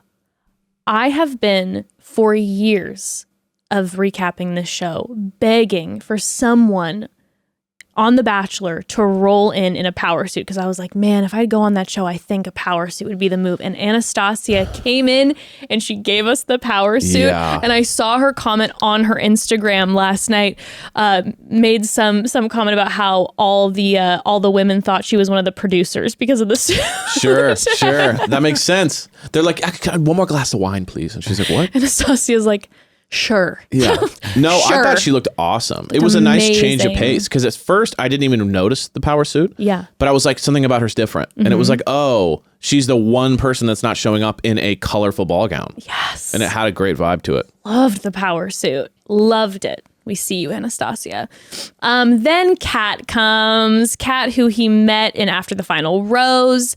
He has studied her name since. Yeah. And he says it's nice to see a familiar face. Uh-huh. And I would imagine that actually would be kind of a deep breath if you're the lead, even though you don't have a relationship with this person. Like, you did experience one traumatic moment together in a live studio where you did forget all of their names and you guys laughed about it together. So it would maybe feel like a little bit of a deep breath. I do feel like Kat makes him uneasy. I think that she's got a little bit of a chaotic energy, and she's got those eyes, and she kind of comes in real hot. And I think that he doesn't know what to do with her. Like, he doesn't know how to respond to the things she says. Like, when she goes, hi, he's kind of like, oh, hi. Like, he's like, I don't know how to, I'm used to just the traditional flirting. I don't know how to do this, like, kind of funny, silly thing. Because when she walks away, he just goes, she's funny. Like, there was this, like, I didn't know what to do. She was gabagooling him. Yeah, and it, like, got real intense. And then she's like, don't forget, love ya. She has, like, your tagline. It's a branding. Yeah. It's branding genius. She pops out. I remember her. She gave herself the love ya tagline in after the final rose. And now she can start selling merch that says love ya. There you go. And she can say love ya kittens because she's Cat. Uh-huh. Come on, Cat. Yeah, meow, meow, love you. Meow, meow, love you. I felt like he just doesn't know how, like, he's like, I don't know how to operate in this type of humor or this type of like interaction. No. He's always just kind of like, yeah, oh, okay. Well, we see her later when they're eating the meatballs. Yeah. And that was wild. Wild, dude. I don't do well with the food play, and that was a little much for me as a viewer. Well, and it wasn't just enjoy these meatballs I made. It was like, let me see how many you could fit in your mouth. So it's like so much meat and sauce. I wonder if her and Meatball will hook up in paradise. I like this. I like that a lot. Well, don't write her out. You know, this she could win this whole thing. I have a feeling that's probably but I could see her and Meatball making it work. She'll bring her balls, he'll bring his sauce. I love that. You know? Maybe they have their own spinoff called Balls and Sauce. I really like that for her. I do. She seems so fun. Sweet. She just seems like a good time. Honestly, when she was shoving all those meatballs in her mouth and just like the meat was just pouring everywhere and she was laughing, I'm like, I appreciate someone who's like, I don't fucking care that there's cameras in my face and I'm not trying to like have a certain prim attitude. Like, I'm just going to shove. She's having fun with it. 15 fucking meatballs in my mouth, see how many I can get in there and like laugh my way through it. And I did appreciate it. She's been memorable. Even though in her ABC cast bio, I believe it said in all caps, she loves hot dogs. And we were talking about that with Game of Roses when she was on. So I was like, are we going to go from the meatballs to the hot dog eating competition? Wow. She's just... That's a lot of meat. Yeah, that is a lot of meat. It's a lot of meat. Brooklyn was next. She didn't come in on a horse, but she did bring up the swearing on television, which I liked. Also, we actually saw, because when we were watching After the Final Rose live, they bleeped out everything she said because she said fuck twice. Right. And so I didn't hear what she was saying, but when I heard the full sentence, like, oh, I'm so nervous. Oh, I just said fuck on TV. It was cute and funny. It is. But they bleeped it out and there was like dead silence, so it made it seem kind of awkward. Yeah. But actually seeing the real version of it was way more like cute and funny. It was cute. Although I was hoping for a rodeo moment. Like we discussed earlier. And I feel like she could have made like some sort of bareback joke or something like that. You know what I mean? Like, of course. Are you ready to ride bareback with me? You know what I mean? Like, that would have been something funny like that. You know what I mean? That would have been good. Maybe that's just not her personality.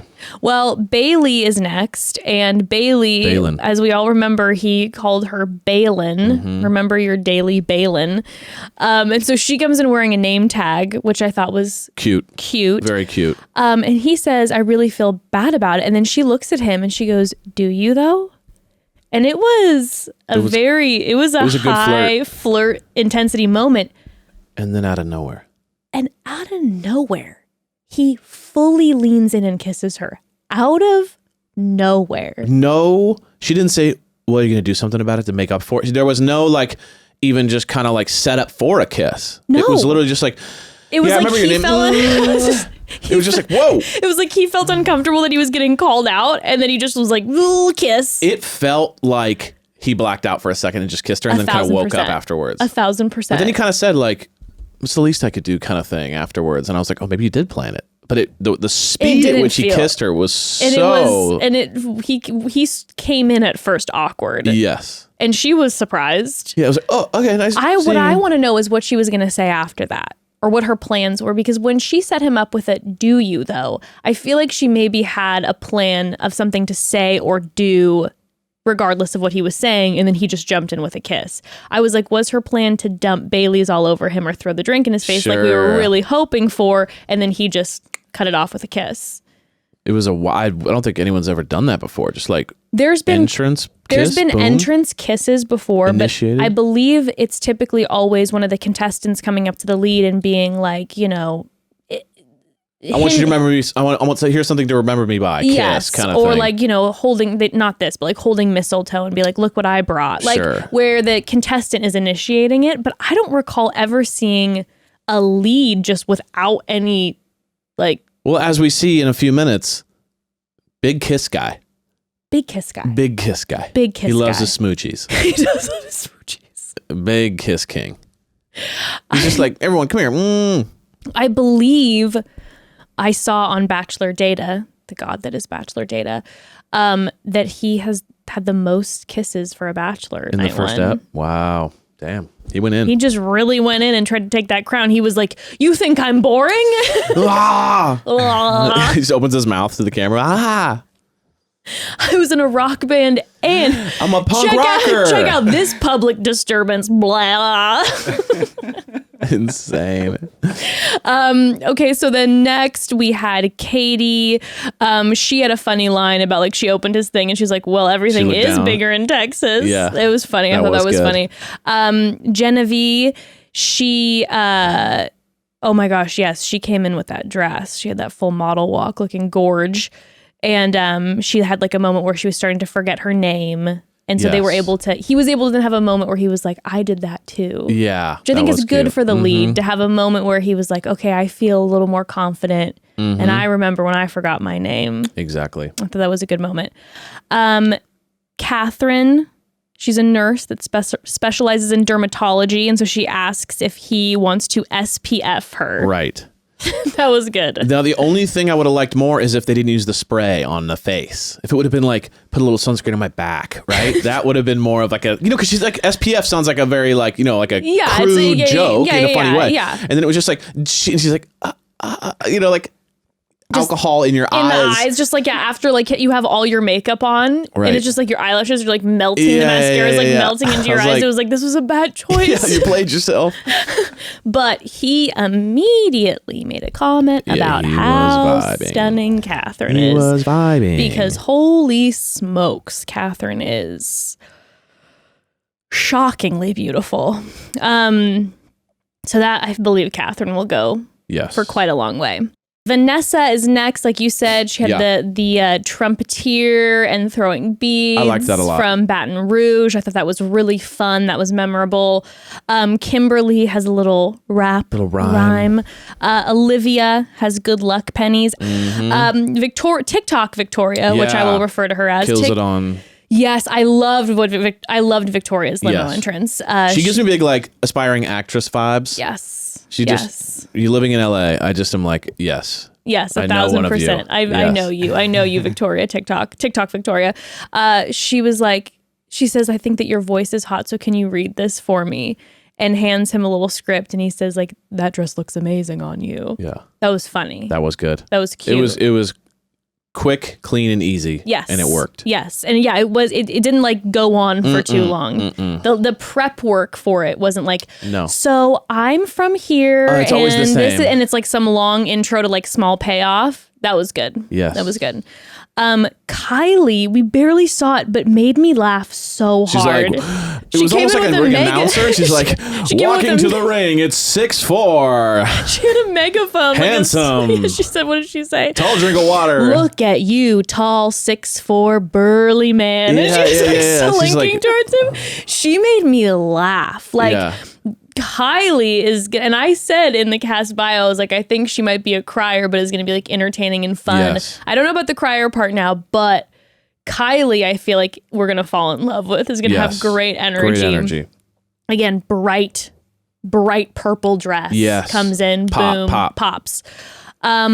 Lekka says, can I ask you a favor? And then licks him on the ear. And then she's like, now you're mine. It was like, no, if you lick it, you keep it or something. It was something to that effect. Yeah, like she's like, it's mine now. I claimed it. I will say, it didn't, something about her made it not weird to me. Yes, I thought the I understand move that. on paper was strange. Yeah. And kind of, but her nervous, kind of like cute energy Yeah. made me feel like, oh, that was a harmless move. Maybe it wasn't like the best call, but it didn't. It wasn't overly like, come here. It was just very like, funny and awkward, and then it kind of and then they all kind of walked away from each other. I think that was the thing. First of all, I don't feel like Zach's the type of guy who necessarily wants to be licked. No. You know, he just doesn't hit me like a big lick Maybe guy. He's a big freak. Maybe he is, but he doesn't hit me like that.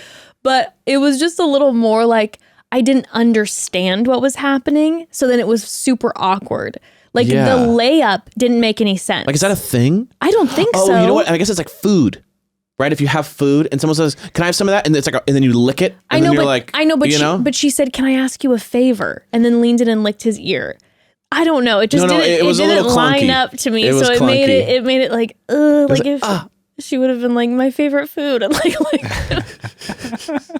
then maybe it would have felt less like, oh, he's prepared that you're gonna lick him potentially. Right. But it was clunky. The delivery was clunky. Yeah. Oh, I felt bad for her. Oh, I know. And then on her exit, because she did get eliminated, she seemed so sweet. She said, "I'm just gonna be myself." Seemed really sweet. Sending you love, Lecca. Yeah. Holland had a line about how he had visited Holland on The Bachelorette and it didn't work out because he was in the wrong Holland. Kind of a good line. It's a good line. I don't think he got it. No. He's like, no, I was in Holland, like the country. He was like, I know, and my name. Yeah. And she's like, it's an innuendo, Zach. I don't think he followed. I don't think he followed because he didn't really like laugh that hard or like, you know, it didn't make him fluff. He just was kind of lost. And part of me wonders if like whatever, I forget what city they were in, but if he didn't know they were in Holland or something, and he was, he just knew the name of the city, and so he was like, I was in Holland. That was Holland? I thought it was Dutchland. I thought it was just Bachelor. Yeah, I thought it was in Bachelor. I thought everyone was just Bachelor. Yeah, definitely. I'm confused. She swung. I thought it was going to work better than it did, and it didn't really land. Mercedes then shows up and brings her pig Henry because she shows pigs as a hobby at her local fair or wherever in Iowa. I was thinking to myself, imagine being a guy in Iowa and you hear that pigs are for sale and you're like, oh, I need to pick me up 2 or 3 hogs. Right. And then you go down and your buddy Jethro says like, there's some pigs down there. You good deal. Got a good deal down there. And you're like, all right, I'm on my way. I don't know what Iowa, I don't know how they speak, but, and then that woman is standing outside in mud in the boot. And you're like, say what? And you're like, y'all sell, you don't want to sell pigs? And she's just like, whoosh, and her hair is like, whoosh. And she's just surrounded by pigs. And you're like, the fuck is going on? Right? Like, you just be like, what is happening? I mean, this woman is absolutely knockdown gorgeous, selling pigs. And you're like, she shows pigs. Like, you know how many times she shows them? It's like for a fair. Right. Selling them. Oh, okay, whatever. I prefer my narrative better. But like, imagine like the amount of men who have probably proposed to her has to be off the chain. Like, I found my wife. It is 1000% a romance novel. Like some guy is like, I live in the big city, but I'm a writer and I need to go away to a small city for like a month to work on my newest novel. And he picks in the middle of nowhere in Iowa and then goes to the county fair and Mercedes walks up and it's like, pigs? Oh my gosh, like, the love of my life. Happening? And it's full romance novel. Incredible. It's so true. Yeah. She's gorgeous. And all these other guys are like, get away from my woman. I don't know. This is a whole narrative I've made up in my mind because I like the idea, but yeah, just wild. Oh yeah, no, because she is like crazy. Yeah, it's like a supermodel. So you're like with pigs and you're like, what is happening? With her pig Henry. He's cute. So cute. I liked him. You would have paid attention to Henry the whole night. You would have had a room full of stunning women, and you would have been Henry? Into that pig. Evan just would have been scratching Henry. Yeah, I love pigs. All right, Christina Mandrell.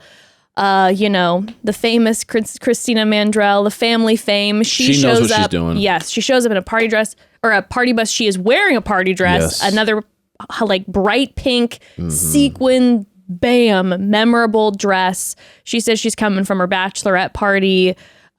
She comes in strong. Yeah, she knows what she's doing. Strong. Certain people are just like built for flirting for reality TV too. Yeah, and they just know what they're doing, and she just absolutely knows what she's doing. Yes. We also saw in her reminder, we did see in her intro package that she has a daughter.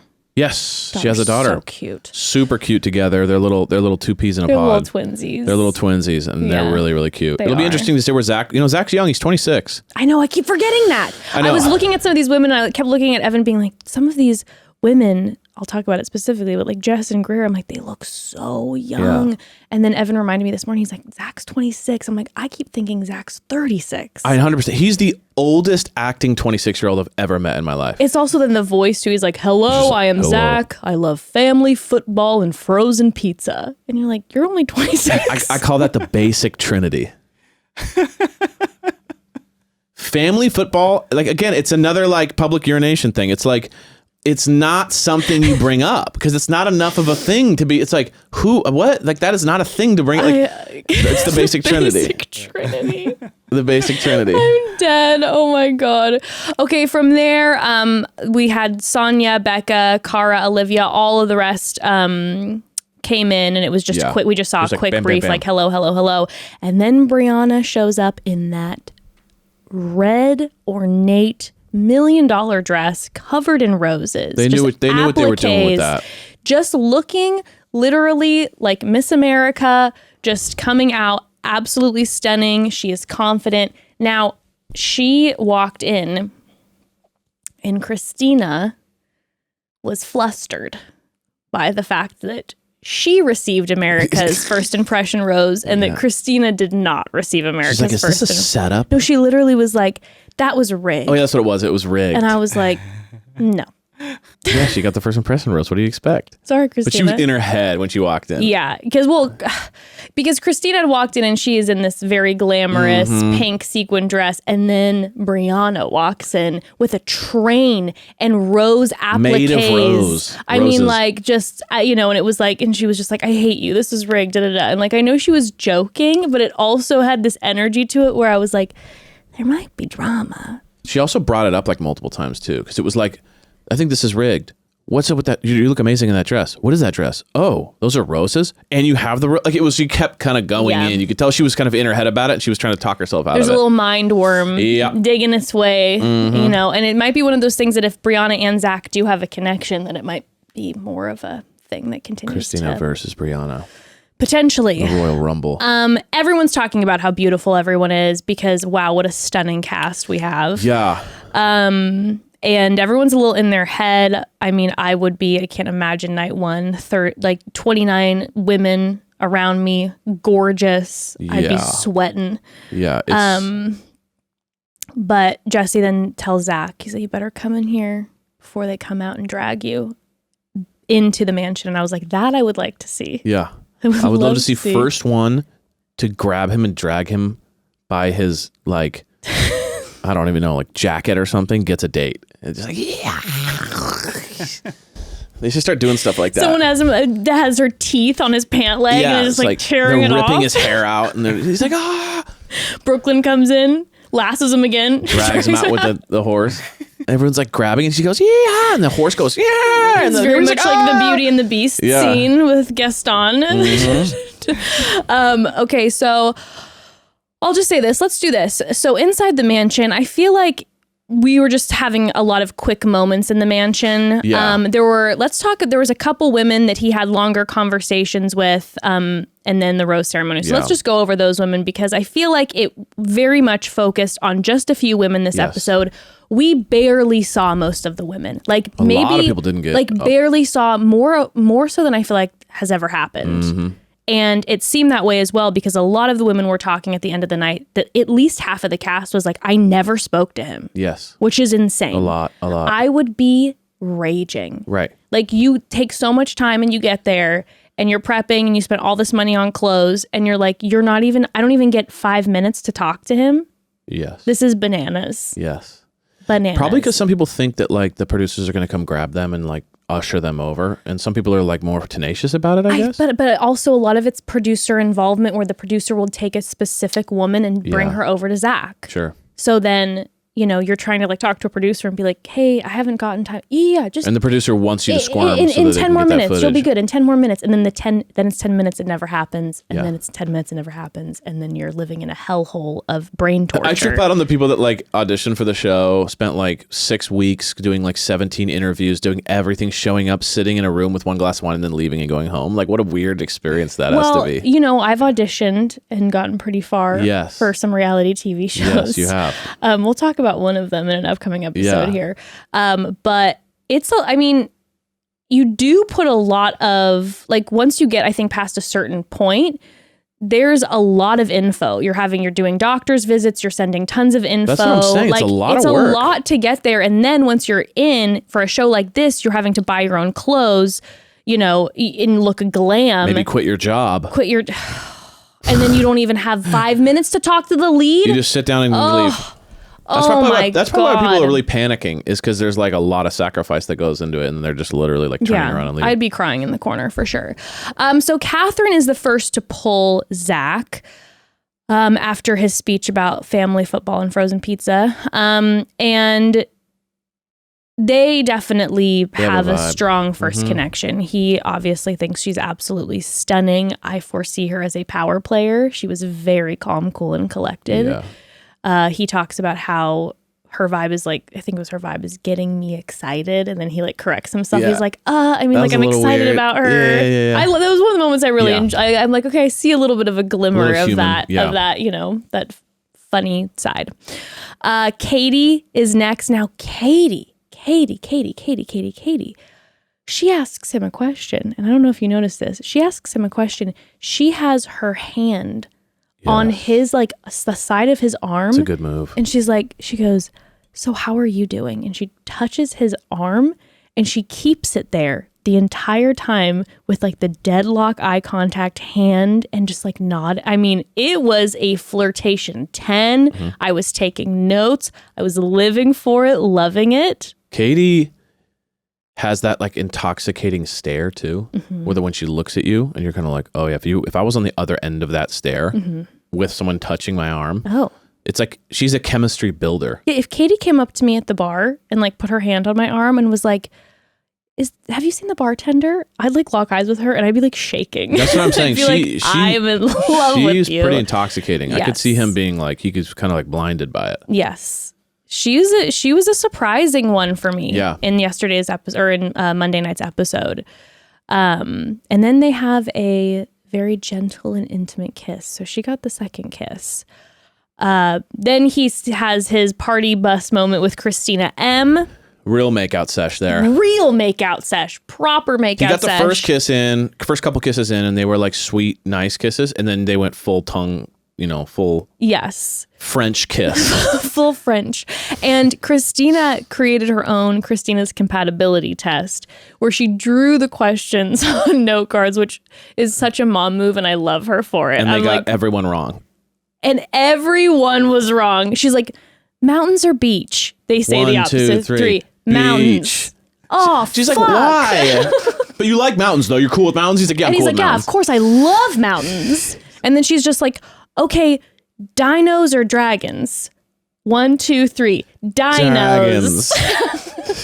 It was funny, too, because she even made like a point. She's like, and don't you like how I drew this dinosaur? And he goes, yeah, dragons. I was like, okay, man, well, you're not helping yourself here. Like, she's not actually wanting to know if you care about dragons more. You know what I mean? Like, just. But she didn't get the makeout from it. She did. I loved her compatibility test, and I loved that she drew it. I thought it was cute. I thought it was a very good idea. It was very cute and very Again, playful. she knows what she's doing. She does. Now, the women fully interrupted. And they're just like, what's up? They popped in the party bus, and everybody's like, we're going to the strip club, bitches. And I loved how then she was pouring champagne in his mouth, and he's like, and everyone's dancing. And I'm like, is this going to be a different type of season? If they would have just taken that bus and gone straight to the strip club, that would have been a move and a half. And they're like, the Bachelor XXX. I was really hoping for put some sugar on me. girls. And it's just no, what I was really Zach hoping owns a strip club in the valley, and it's just like, we told you you didn't know stuff about him. Surprise! Like, I've been the adult in a chain the street for the last 25 years. And it's just, and then Bret Michaels comes out. He's like, yeah. No, that's what I was about to say. Yeah. I was really hoping for a Rock of Love moment because remember the season of Rock of Love? I think it was season 3 where they had done the mansion the 2 seasons before. And like season 3, Bret Michaels comes out and he's like, surprise, we're doing Rock of Love on tour. We're seeing which one of you ladies can handle my life on the road because I'm on the road 24/7, even though I haven't played in the actual band for 25 years. Rose has its thorn. And then, anyway, ladies, let's have sex right now. And then everyone piled on the tour bus. Yeah. And they did the whole reality TV show where they had to live together in bunks on the tour bus, a tour bus of which he would never be able to afford with the tours that he was No. I was really hoping for that. I'm like, now that's the Bachelor shit I want to see. I want to see them all on a tour bus because let's not forget, Zach had a band. That's so true. Everyone should be prepared for his life on the road. Public dedication, or whatever it was. Disturbance. I can't get that one right. But that was fun. I like that moment. I actually enjoyed it. It was fun. I like that moment too. I'm really hoping that we have some more of those. It was fun. It was spicy. Kat had her meatballs. Brianna had her moment that we talked about before where they went to that gorgeous candle wall and she told him that she was making sure that he knows. She did a good job. She grabbed the hand. You remember? Yes, she grabbed the hand and held it. Yeah. Smart. Brianna is a power player. Yeah. I don't know if they had chemistry though. I didn't get they had chemistry. I got that she is very charming and that she is very good at like conversation and she's good at building chemistry and on paper everything's there. I did not get that there was any sort of actual real initial spark, which might be the curse of that rose. Yeah. Put pressure on it. Yeah, but I think that she's going to be a power player regardless. It'll be either in Bachelor in Paradise or future Bachelorette. Yeah. I mean, they set her up for future Bachelorette. Totally America's Rose, that dress, she's absolutely just fantastic and stunning. I can see that. I'm going to still hold on to that one. That's when JP brings out the first impression rose and some woman says, Jesse, go back to ESPN. Love that line. Would love to know. Please stand up if you were the woman who said that because I couldn't figure out who it was. And that was a great fucking line. Great line. Great line. It was a great new way of saying no. They always say no. Yeah. And then he tweeted out like on my way back to ESPN. Smart. You know? Yeah. He's using that. Well played. Nice work, JP. So then Genevieve, she brings out a baby doll and is like, okay, if we're going to have kids together, I need to know if you can change a diaper. He was a little nervous about that. He was a little nervous. And listen, it's not easy to change a diaper. It's a lot of pressure. I remember changing diapers. Took a second. Yeah, we had to practice quite a bit. We also think you're going to break your child every time you do anything. I know, so you're because just they're like, so tiny and sorry. delicate. Listen up. We're going to see if you can change a diaper. Right. And he did it. He did.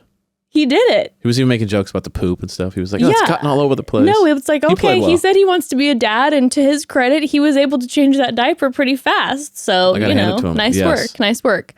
Okay, then there's Greer. Now, Greer, this was an interesting moment to me because Greer came in and their big connection point was the fact that she wants to move to Austin. She was like... She lives in New York. Did she say she wanted to move to Austin? Yeah, that was their big connecting point. So she was saying that she was from Houston and then she moved to New York and that Houston and Texas are... Or, excuse me, that Houston and New York are really different. Okay. You don't say.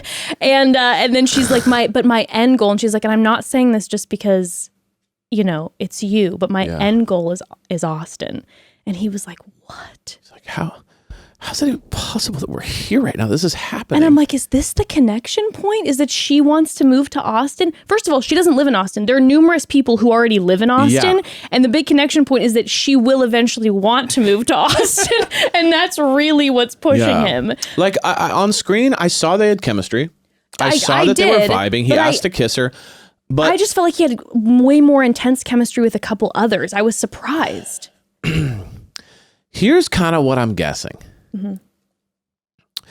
I'm guessing that there's Jess and Greer who kind of both have that more youthful energy, a little more like silly, playful. And then some of the others, like Katie, who's the first one? Catherine. A little bit more like in control and powerful, like looking right in his eyes, creating things. It'll be interesting to see the development, but I'm almost feeling like those first two could be a little more intimidating. That energy could be a little intimidating. And maybe he feels a little bit less intimidated by Jess and Greer. And so there's a little bit more like I can relax. I don't know. We'll see. It's yeah, maybe. I was surprised. And then also, I think the other connection point in that she made it clear, she's like, I want a traditional, long-lasting love. There were a couple moments in there that knowing everything was like, okay. Yeah. But she then was saying that her parents both got married at 25, that both sets of grandparents are still together. And he was very like dazzled by the fact that they both have all their families who have stuck together, and all of us triggered children of divorces are screaming like, is your love better because your parents just stay together? He's like, you're not tainted like the rest of them. No, I mean, I think, and you can tell he brought up his family so many times. Children of divorce and also children of parents who are still together and not we still happy. Have hope. We're all just like, hey, yeah, that doesn't mean we're not as good at love. We know what's wrong. Okay, we've seen the struggle, so and we know how to fix it. No, and he's very like, he brought up his family and his parents as being his role models his whole life. So I'm sure in the back of his head there's a lot of like, if your parents are still together too, that means you've learned like I've learned what's important to me. Yeah, so she hit the right points for him. She really did. But it wasn't like they had chemistry, but it wasn't like, whoa. No, that's why I'm saying I was surprised. I thought he had more chemistry with some of the other women. Definitely. I was definitely surprised. I wonder if that was producer driven. I'm not quite sure. Well, he asks for a kiss and they have full makeout. Yeah. Also, to Zach's credit, I do want to say this. I have noticed maybe 5 or 6 times during this episode, he asked for a kiss. We love a consent king, and he asked for it in a way, and he was very smooth, but he just made sure before he went in. He was like, I'd like to kiss you. Is that okay? And it was romantic. It was nice. We love the consent. Yes, very much. All right, then there's Madison. It was very uncomfortable, and it's that interesting fine line. I felt like in the beginning, she kind of had this like, I'm going after what I want in life, and it felt like, oh, we'll see what happens. And then once that first little date didn't go as well, and it was like the panic. It was like panic, It was almost like you went in for the job interview. You felt like you didn't nail the points like you wanted to. And then you kind of freak out and realize, oh my God, I didn't say that. I didn't say that other project I did. And then you come back and you're like, actually, I did this other thing. And they're like, we got it. Yeah, we heard. No, I'm telling you. And then it started. And then the panic. And then I didn't represent myself right. And then I saw him kiss 3 other girls, and then all of a sudden the snowball hit, and it was like once the ball was rolling down the hill, it had created so much momentum. Yeah, it made I know everyone was like tweeting about it, but it made my heart hurt. Like, just because it was like, I know it was so awkward and I was very uncomfortable watching. And then when she interrupted Olivia M during the date, which by the way, Olivia M was one of the few people who spoke to Zach who he didn't choose. And if I was Olivia M, I'd probably be pissed because I'd be like, it's because Madison interrupted our date. That was rough. Because I feel like he chose everyone else he spoke to. Yeah. It'd be hard not to be mad. Yeah. I'd be like, it's your fault, even if it's not. Maybe he just didn't feel any chemistry with Olivia. But like, that would have made me mad. She put so much pressure on the situation because even I didn't have really a problem with the whole Fargo dress up thing. No, it was cute. It wasn't my favorite, but it was her thing. She was doing her thing. Cool. Clearly, they didn't have the chemistry, and then she was forcing it on the way back by talking to the ladies about it. It was the denial of no chemistry. Then that was rough. Sees him making out right after her. And goes, oh, I should have just asked for a kiss. I forgot to mention that on my resume kind of vibe. And to me, it felt very heavily producer motivated. Like Madison kind of gave me the energy that if producers were like, this is going to be good, he'll like this, that maybe she would do it. Yeah. And then you heard the women being like, oh my God, someone should go interrupt them. And everyone was joking about it. And then she was like, I'll do it. And then it was like one after the other. And then she went up and then they were doing the gritty dance. And then he literally was like, okay, enough. when he was done doing the gritty dance, and then he like was legit pulling back when she went in and forced a kiss. Yeah, she grabs his head, and he's literally going like this. And he didn't want it. No. And then But she thought she was trying. Yeah. And then he starts talking immediately. They pick up the he picks up the conversation. And he had already said enough of the gritty dance, enough. And then the second that she was like, force the kiss. Let's gritty dance. And then he was just like, hey, yeah, it was crazy. The gritty dance back. It's like, oh, yeah. God. And then after an awkward kiss, they did the dance all the way back. It was like the seventh circle of hell. My whole body was cringing. It was brutal. I was going into shock. I hated watching it. It was so painful. It was more, I felt like she could probably get a lot of like, people saying stuff about her. But for me, the thing that made her, it was sweet, but it was also brutal. It was more because she didn't do anything mean. She wasn't like coming after people and screaming at people, and she didn't create like a villain vibe. It was just pure sadness. It was so sad. And then when she shouldn't have gone in for that kiss. Yeah. She shouldn't have done it. Like, he didn't want it. It's not okay. But like, she then afterwards was like, the kiss was subpar. And then he said, I'll let you go. Yeah. I'll let you go is a rough one. That was really rough because that's it's my like, move when I'm at like some like event and then I'm talking to someone and I'm feeling like I need to get out of this conversation. I'm like, anyway, I'll let you go now. Like, when they clearly want to keep talking. Lee it's like, said that to me multiple times on the phone call. He's been like, totally, man. I get what you're asking for, and it's gonna get done. So I'll let you go now. I'll let you go. There's someone else coming in. Oh my god. Sorry, 1 second. Yeah.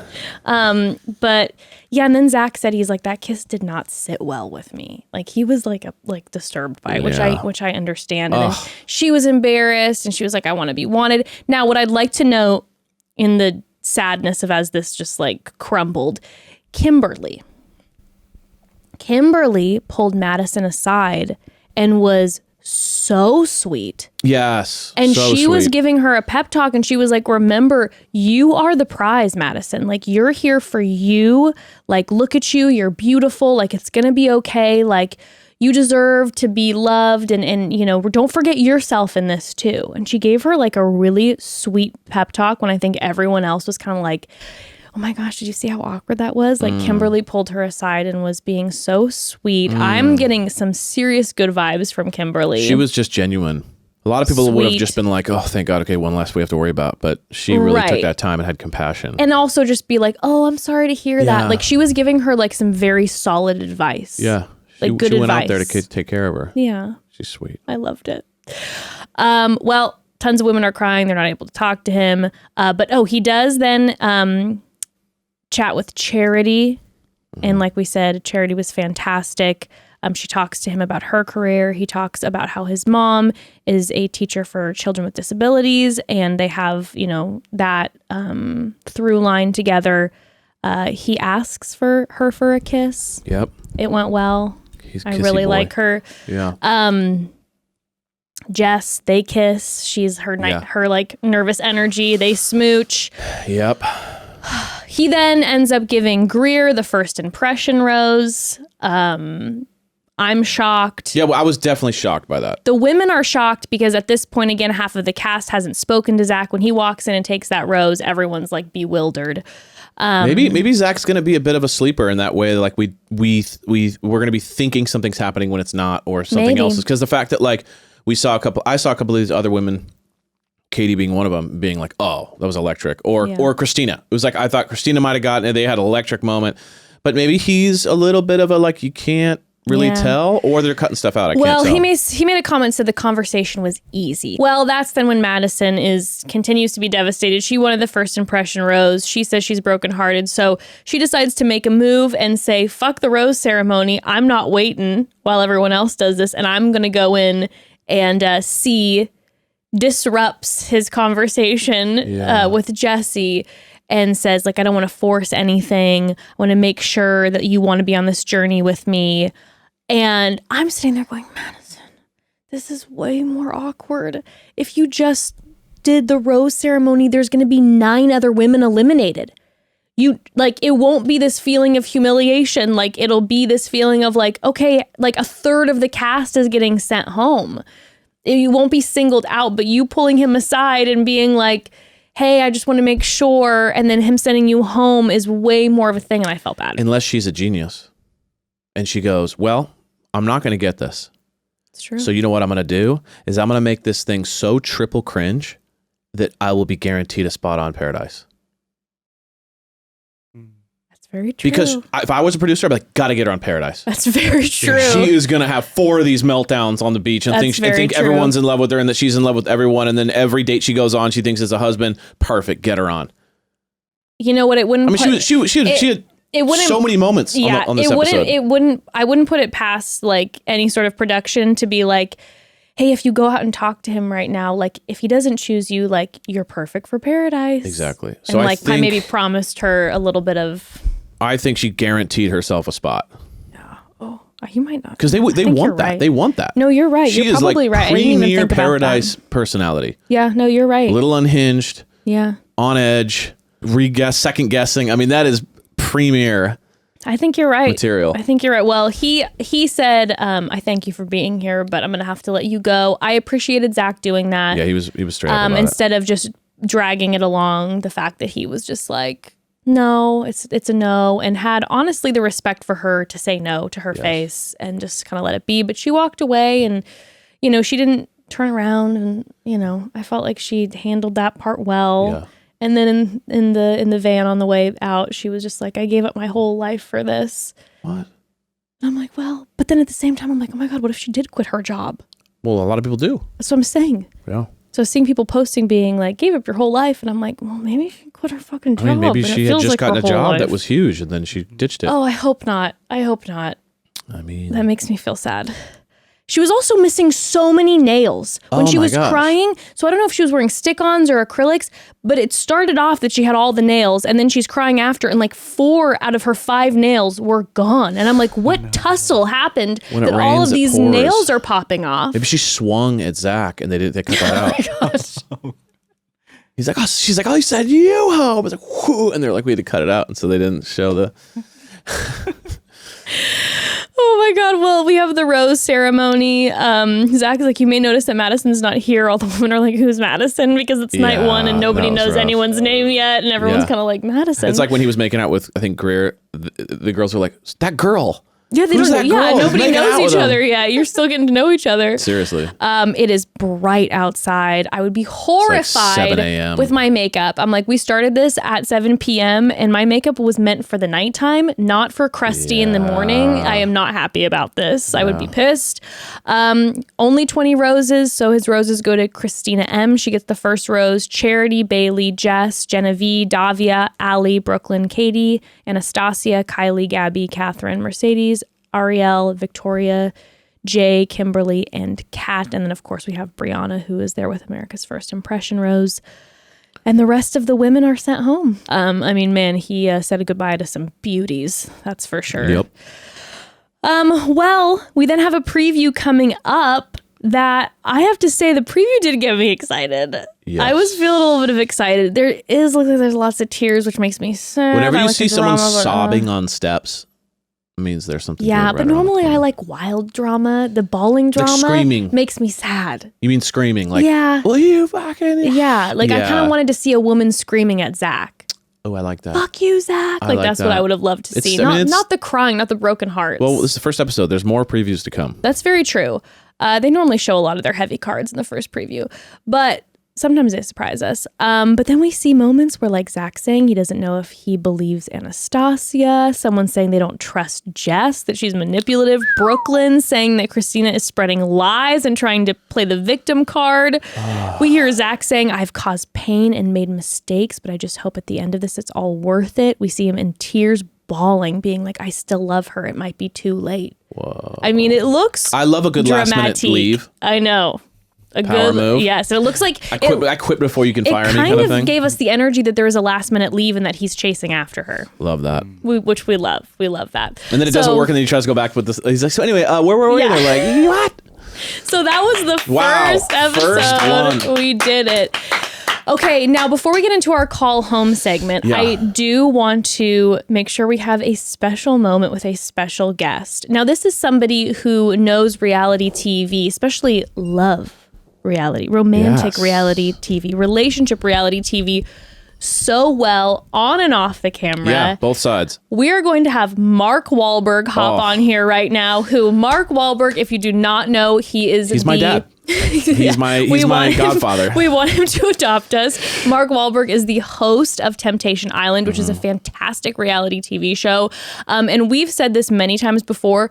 Mark by a mile is our most favorite host of all time. He's a legend. He was on Chatty Broads. He was on Chatty Bros. Everyone loved when Mark was on because he is the best host. He's absolutely unbelievable on the show, and he's just so compassionate and just would process through with the contestants and still does. Yeah. Just all the feelings and just takes care of everyone. And so we thought we'd love to have him hop on the Zoom for a moment to kind of, chat about his perspective as a big reality TV host himself. It's good perspective. Yeah. So should we hop on with Mark? Let's do it. Okay. Here we come, Mark. Hello. Pin him. Hello, Mom and Dad. Oh, there he is. Mark. Oh my Hi, God. look at you all dressed up.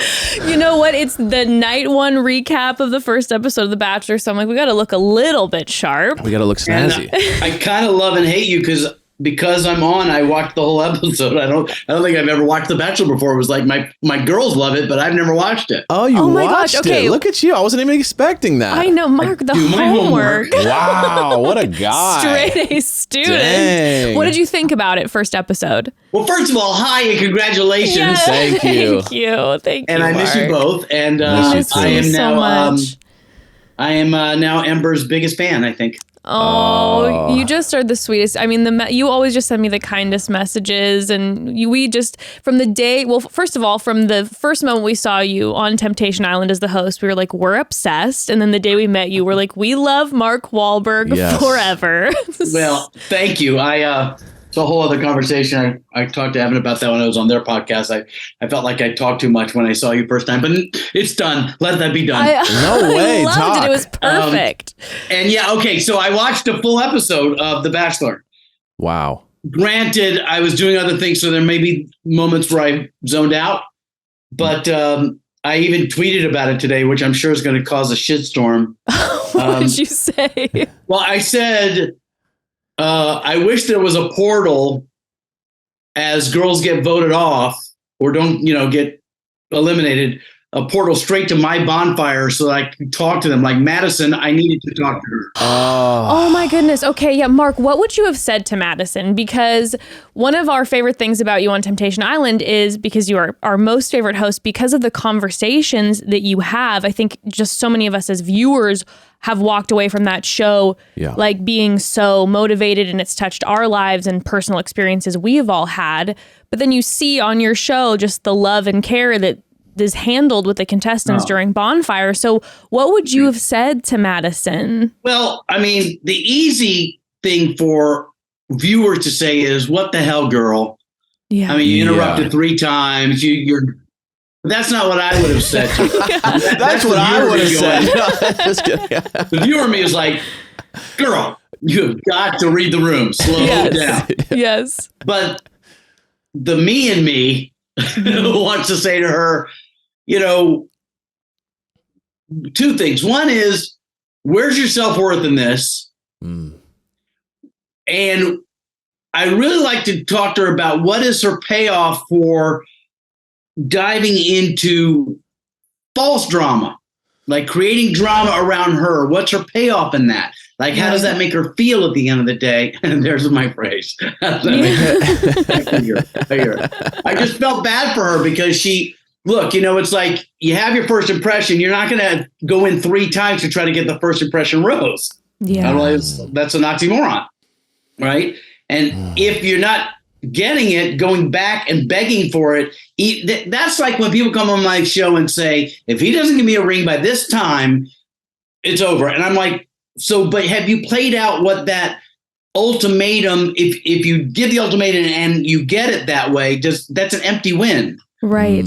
So basically the conversation is, I would say to her is that wanting things, the word want to me, I've said to you guys before, feels like the other side of the magnet where you keep reaching and it keeps getting pushed away, and accepting what is. And it has to come from you loving you before you are begging a guy that you've seen on TV and only met for 20 minutes to love you because you've changed your whole life for him and all those phrases that are so dramatic. Right. So I kind of just wanted to love her up a little bit and say, from the minute, all your words, all your language was like, it's so important that and everything's so dire, and it just isn't. Yeah. But, what would you, if you were the host of the show, what would you have said to Zach night one going in? If you had a moment with him, even with cameras off. First of all, totally baiting me into what can be a very dramatic answer to this. Let me say, what did you hate about Jesse, and what would you do if you could steal his job? Yeah, you know what I hate about Jesse? What? Is that he is so good and so fucking handsome that it takes me out of my game for all the reasons I was just saying about Madison. I need to know my self-worth. So that's what I hate about him, is that that's a lot of perfection in one man. Agreed. And I want to say that I think he does a really great job, not just hosting The Bachelor, but other things I've seen him do. Not a lot of people transition from football or being good looking to being a broadcaster. And he is a legit broadcaster. Right. And so props to him, if that phrase is still a thing. Absolutely. So what would I have said to Zach? What I liked about Zach is that he's trying to say, look, I'm not going to give you drama for drama's sake. Yeah. Right. And that I'm going to keep it real. And if you're looking for the craziest season ever, you're looking in the wrong place. So there's not a lot to say to him except to support him in that. And I thought all of that stuff was handled really well. I think the role of the host of The Bachelor is different than my role. And so it's a little more stagey. It's a little more formal. And I think Jesse does a great job on it. And he's a Bachelor, so that's important. I've wondered, with that, after watching the first episode, that it does seem like Zach absolutely is in this place where he is going to... It does seem like he's looking for love, like genuinely, and it seems like he is not going to be playing games. And so I am quite interested to see how much of a dramatic season they can get out of him, because it looks like he's going to be pretty straightforward with everyone. Well, let's talk about the difference between dramatic and watchable. So you got to remember that I think, for me, it would be very, and I'm not the demo, given the fact that I've just told you that this may be the first full episode of The Bachelor. Right. By the way, you might say the same thing about my viewing of Temptation Island, because I hate watching myself. So I don't know. Right. It's not like I'm sitting here like watching. But the drama, you've got all these women. I don't know how many numbers there are. There were 30 night one. Yeah. Yeah. 30. So there's no short, you got plenty of drama there. And I think what really might be an interesting note to play is juxtapose a guy who's really authentic, or at least making an attempt to be really authentic. And we'll see where that goes. But for instance, Madison interrupting again to come in and say, before you vote me off, I want to let you know that don't vote me off, or whatever that was. Yeah. Right. Yeah. And he could have easily said, well, thank you, and I'll certainly consider it, and, send her back. And what he did was say, look, I got to be straight with you. I'm not feeling it, and this isn't the place for you, and I'm going to send you home.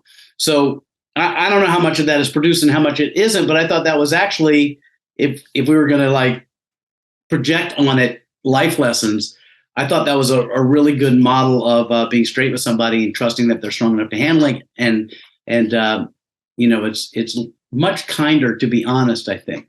Yeah, absolutely. And then in turn, I felt like, obviously Madison was extremely emotional and then had her moment with the producer in the car, but she was very gracious when he was honest with her and walked away. And it wasn't this, wait, no, are you sure? I thought that was handled that's the to her problem credit with, well. That's the problem with inauthenticity. Yeah. Or as I have been in my life, you in the past, you're so concerned with being liked that you say what you think they want to hear, and that actually is delaying and making worse whatever pain might come to pass. Right. And so when you just are straight with people, there might be a wince of pain. Your ego gets triggered. There's a lot of triggers about why can't I be loved? No, whatever the past is. Mm-hmm. But without the pretense, and when you shoot straight from the hip, it's, in my opinion, a much kinder and respectful thing to do. But this isn't about kindness. Okay, this show is not about kindness. This is about, I want people to be terrified and on the edge of their seat. When I was watching the show, I was thinking about you. I was thinking about you, and I was thinking, your job on Temptation Island is so much more emotionally taxing, it seems, because you have to sit there and dive into people's like psyche and life and really care about people. And I'm sure there's some very unlikable characters that you run into that you have to then push yourself into caring about, even if they're rejecting it, all those things. And then I want to watch Jesse. I go, it's like 90%, 95% scripted. When he talks, obviously very professional, but also it's very like straightforward. There's nothing kind of like, he's never going that deep into these things. When you have off days on Temptation Island, as in like you're tired, it's been a long set, whatever, do you ever just kind of wish that you were on a more like scripted, just kind of like, be nice if I could just read some lines and then go back to my like vacation home? Meanwhile, Mark's like out there pouring his soul out, being a therapist live on television. I'm like, dude, it's got to be exhausting comparatively. Well, let me just say, in true transparency, I have a lot of time off too. And I'm at the beach a lot too. And I'm chilling with my wife a lot. So be clear that when I'm working, but the rest of the time, for a couple of reasons. One is I could easily be hanging out and watching, the feed and trying to get insight. But I made a choice a long time ago that that's not what I want to do. I want to meet them where they are and learn with them. I don't really need backstory. Yeah, you don't want to have the predisposition. Yeah, I don't want to do that. And the vibe of the show, like some of that's a choice. Some of that is I don't know if that was ever the intent starting off. I think maybe it was supposed to be kind of scripted. But the way I go about it, there's certainly the scripted parts of our show. Sure. Tonight you're going to have a bonfire, and in the bonfire this is going to happen, and you're going to watch a clip, and it could be this, it could be that. That stuff is pretty scripted, right? But when we get into the conversation and stuff, I could keep it surface. No one ever said to me, go deep, but I don't know how to not. Yeah. Because it's not real. Right. And so I think what happened was in like the first season of the reboot, this one that we are all watching now, I kind of was doing my thing. And I think producers were like, what the hell is he doing? Like, that's not what you were just going off. You were just going off and then like just talking and not. Yeah. Yeah. Well, they're people and they're having a moment and I'm sitting across from them. And I mean, you're either with them or you're not. Yeah. Right. And so for me, that was just a natural tendency that I was actually trying to pull back from until like season, I think 2 or so, when I got pulled over by the producer after the first bonfire. And he's like, what the fuck are you doing? I said, I'm trying to do what you want and be just a host and not a producer and just say the words and get done. And he's like, I need you to do that thing you do. I said, what the fuck is the thing I do? Yeah. Right. What are you talking about? And be so yourself. Right. I kind of lost it with him. I now have a different executive producer and we share a brain. But I said, look, I'm going to do what I do and you have to cut it. And if it takes 3 hours, that's your problem, not mine, because I can't, compartmentalize it. You can't tell me speed it up or shut up and also tell me to interact in a real way. Yeah. So I'm going to do my thing and then you have editors and you'll have to figure it out. And so that's when it kind of took a turn. And then lately, like last season, they were like, do more of that. And I'm like, I think there's plenty of me. Yeah. Plenty. So I'm really, really grateful on my show that it's all that stuff you love in reality in between the bonfires. It's all that stuff that happens. And I'm sure there's producing going on. And more importantly, the contestants produce themselves a lot.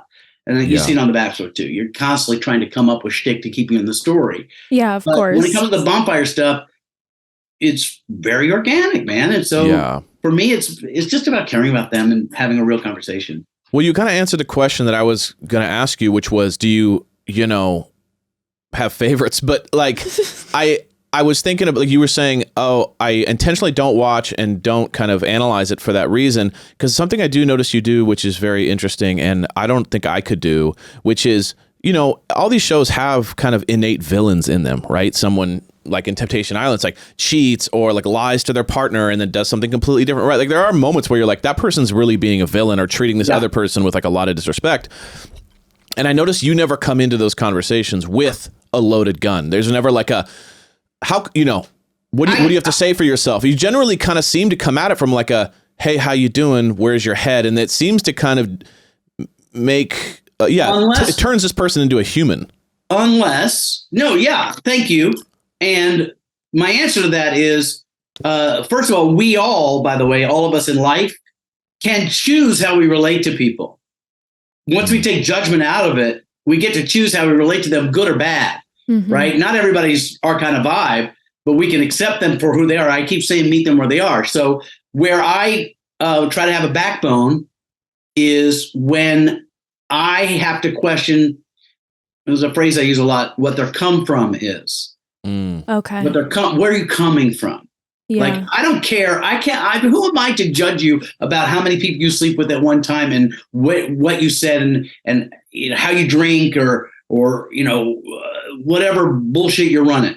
I'm not to judge that, but I can ask you what's behind that. And is it serving you or the people around you? Are you being kind? Are you being thoughtful? We talk about this growth. All shows talk about journey and growth. I mean, if we took shots every time so it's a journey and growth, we would be drunk in the first second. Lots of journeys, yeah. Lots of journeys. By the way, I totally support that drinking game. Right. I may have been playing it today. I'm not sure. But I always want to say to them, look, we're not shaming people anymore for their sexual appetite. That's not a thing. But if you're coming here just to, like, if you're going to bullshit me, I'm going to call you on that. Right. That's the thing, yeah. You don't have to be nice. We don't have to have the same, that's the other thing I think societally. We don't have to have the same value system. What's okay for you may not be okay for me. Right. Oh, that's interesting. Right? So I'm not judging your value system. I'm judging your authenticity. And I'm not even judging it. I'll call you on the mat if I feel you're being inauthentic with your answers to me. So if I ask you a question and you give me an answer that I'm not buying, I'm going to come back at that. Right. But not your behavior per se, unless your behavior is predatory or inauthentic, dishonest, or you say, and even that's okay if you're clean with me about it. I lied to her because of da-da-da. Okay. But if you tell me some bullshit line thinking I'm going to move on to the next person, that's when I kind of push back and go, no, I'm going to stay here a minute. Mm-hmm. Which, by the way, we have some good bonfires coming up in this season. I can't talk about. I'm so excited. Awesome. I mean, let's just say that with one woman, she says to me, I'm not going there with you, Mark. And I think my answer is, we're already there, and I'm not scared of you. It's one of those kind of conversations. See, that's what I love about Mark, is that Mark does what I love in a host, which is you have the people on the show. You have like I look at them as entities. Like the people on the show are an entity. The show is an entity, because there is like a level of like the show is playing against you or for you, or however the producers are writing moments. And in some shows, that's true. Right. Yeah. So there's this feeling of like, there's three entities, and then there's the host. Mm-hmm. And sometimes the host can feel like a part of the show yeah. and the machine, versus like three separate entities, and they're not controlled by each other. Mm-hmm. And Mark, you do a great job of feeling like, they're on the show and they're doing the thing, but then they're going to have to answer to Mark later. There's this thing of like, I'm waiting for Mark's take, as opposed to, this host or this person just kind of announces the next thing. You know what I mean? So I feel like that's something I really love. Thank you. I grind on that in my head a lot. What I grind on is producers can produce, and the talent on the show can produce themselves as well.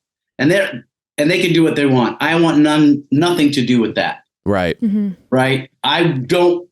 And there are times when there's, even in the promos, there's language that I'll push back on a little bit, because I don't want to seem proactive to any demise that's produced. Yeah. Mm-hmm, Now, because I consider my job to be more of an observer, and to speak more to what you're talking about, is that the role on my show is different than other roles. It's fine to be just the host. And when I'm producing, I always say, look, I try to cut a host out of the show if there's no need for a host. Right. Right. If I can do it with voiceover, or I can do it with some other transition. I think that's what I'm saying, though, is like, either get rid of it or make it a thing. But having Right. it be useless and still there is where I get like, what's the point here? Like even with like Love Island or something, right? They use the voice over as the Yeah, it's thing. fantastic. And there's That's just funny perfect. quips, and And there's then like, here's every what's once in coming a up while next. we'll have a host And- come out, but in general, Right. yeah. And then every once in And a while Sarah there'll be someone. Hyland's input, albeit small on that show, Always effective. works. Yes, It's Very campy and effective. fun, and I adore her. Yeah, Our show absolutely. has, Temptation Island is a little bit different, and every day I'm looking over my shoulder just grateful, just like, when are they going to figure this out and kick me out? Because it's Never. No way, man. Never, Mark. Never. This is my own past triggers showing up. No. But I feel like if I'm going to be on camera and in the scene, whatever the scene is, I don't want to be a tool. Mhm. I'm a tool in a lot of my life. Yeah. I've been what kind called of that tool? many times, and unless that's what the role is, I don't want to be a tool. So either I'm going Right. to add stuff, or help facilitate stuff, or get me the fuck out. Mhm. And Yeah. just wasted weight. Nobody came to watch me; they came to watch that. Mhm. So if I can facilitate what's going on and comfort sometimes, or question when it's make it uncomfortable sometimes, because I think there's something behind what they're saying, then that's the role I've taken on, and I've been really, really grateful that Trifari and the other producers have supported me there. Okay, we have one more question for you, or I do. Yeah. So obviously, being a host, it's two different shows completely, Temptation Island versus The Bachelor, but, both having to do with Yeah, they're love, right? Sure. What are your thoughts on the reality, the actuality of finding love on a reality TV show when people are coming in, wanting to get Instagram followers, which no shame. I would 100% do that myself. Oh yeah. But what are your So- thoughts on that? Thanks for asking that question, and I'll try to be brief, but you know that I won't. Love it. So, firstly, when Temptation Island came out back in the day, Mhm. right, then The Bachelor was coming out. And I said, given the backlash of Temptation Island, I said, there's no way any woman in America is going to watch 25 women compete for a mediocre guy they wouldn't give their number to in the bar. Now, the guys have gotten better, but I said, this is the most misogynistic possibility I've ever seen in my life, where it's basically one step below a beauty pageant. And people skipped that beat that I was all up. I was like having a political moment on. And everybody was like, I wonder who he should pick. Yeah. So, okay. That was my first blush on that. But what's hard for me to watch is phrases like, I really think this could be my person on the first meeting. Mm-hmm. Yeah. So on Temptation Island, I've said it on camera. It usually gets cut out for obvious reasons, but I say it when I meet the cast and we are done with the first shot of whatever it is, and then we're walking to the next thing, I stop them and say, look, let me let you know where I'm at before we start this. Why are you here? You'll give me the answer that you're here because you have problems with your relationship that you'd like to get to the bottom of before you move forward. And I think that's part of it. And the other part is you want clout. Yeah. You want to, have your fitness business take off. You want to get a blue check mark, which, by the way, we can buy now, but whatever. Right. But you want clout. And I'm going to let you know right now on day one, I don't have a problem with that. Yeah. Do whatever you want to make that happen. What I will tell you is the route to both of those things, going viral and having followers that matter to get influencer level, and finding out what's going on in your relationship, is the same path. Authenticity. Honesty. If you're a dick, be a dick. If you're a sweetheart, be a sweetheart. But be real, because that's what we see on TikTok and Instagram and everything that works is real works. Yeah. Fake doesn't. So if you're coming here thinking, I'm going to front the show so that I get clout, I'm going to tell you on my show, I don't give a fuck. Yeah. I'm going to get to the bottom of it one way or the other. We will. And who you are is what we see, not what you say. Right? And we see it. I've said it a million times. If I take 4 women and a guy and I put them on a couch and there's no audio, right? And we watch, you'll pick who should be hooked up. Interesting. Yeah. Right? We don't need to hear you say a word. Right. Right? So and furthermore, and this is getting into more philosophy of what I think, the thing you think you're hiding from America, we see first. You're the only one who's buying that lie. Right. Right. And that's not TV. That's interpersonal relationship in life. The thing I'm uptight about that I don't want anybody to know about and I'm going to try to falsely swagger over, you guys fucking know where I'm at immediately. Right. Everybody can see it. Yeah, you're the only one. We're the only one not in on the joke. Right. So I give them permission on my show. Chase clout. Do your thing. Have a threesome if you think that's going to make you better. Do whatever you got to do.